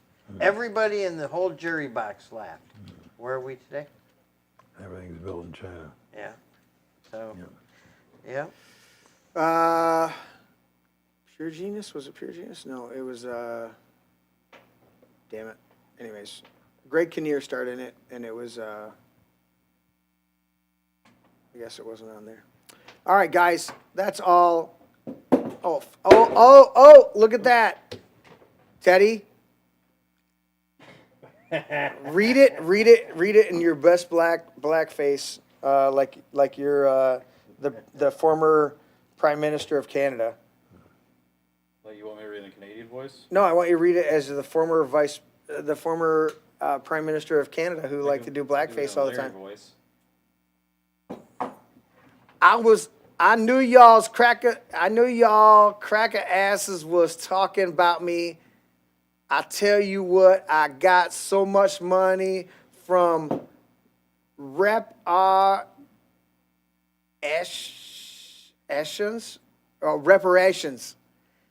Dude, I can't read your fucking ebonics. I be living good, y'all. Go and hang out with your dusty ass barn. Thanks, Jeff. Appreciate you, you fuck. Surprised you had $5 to throw at. Yeah, I'm surprised you have $5. You tight ass motherfucker. All right, guys. Love you all. Good show tonight. Thanks for all the chat. You guys are awesome. Thank you for the super chats, even from Jeff Amayo and from somebody saying that they're Deb Dick, which I know you're not. You fucking assholes. Love you and all. Fuck you. You got to let that play out. Play it out. I just like it when it says, and fuck you. No, go ahead. And fuck you if you don't like it. I want to hear the if you don't like it part. I like the if you don't like it. Yeah. So thank you guys once again. Great show tonight. Like, share, and subscribe. Do all of that shit. We will see you on Sunday for another great show. And then back again on Tuesday for an epic rant. Good to have Patrick back. Yep. Feeling good. All condolences to him with his mom passing. It was a good service, and I was honored to be there. Next Tuesday is a special day, you know. It is Cinco de Mayo. Oh, fuck. Cinco de Teddy's Mayo. wearing a sombrero. I'm mandating it. No, you're wearing a fucking... I'm going to be gone next week. Are you? Where are you at? You're a fucking... Canada. Fuck you and your Canada runs getting your booze and your bootleg booze. Well, get Jorge on and then get Shane on. We can have a real Latin. Oh, that's what we need to do. We got to get Shane on. We'll have a Trejo on here. What's happening in Canada? You going up there for a week to see some friends of mine. Cool. He's gonna party out. Toronto, where are you going? Yeah, Toronto area. He says, good evening to all you boomers and haters. Yeah, fuck you. No, I appreciate you, Bobby. Even Jeff Romeo and his $5. I'll receive that. I'll give Patrick. I got a couple quarters in the truck. Love you guys. Catch you guys next time.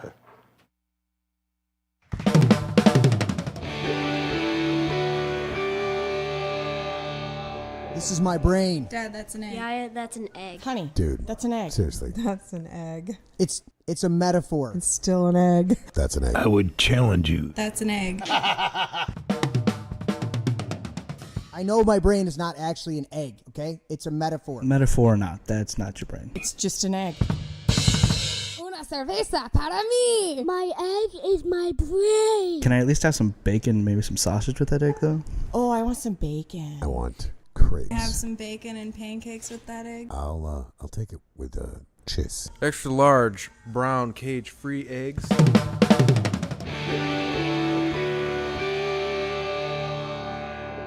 Can I have your brain with cakes? A little sausage and a little toast and potato. That would be great.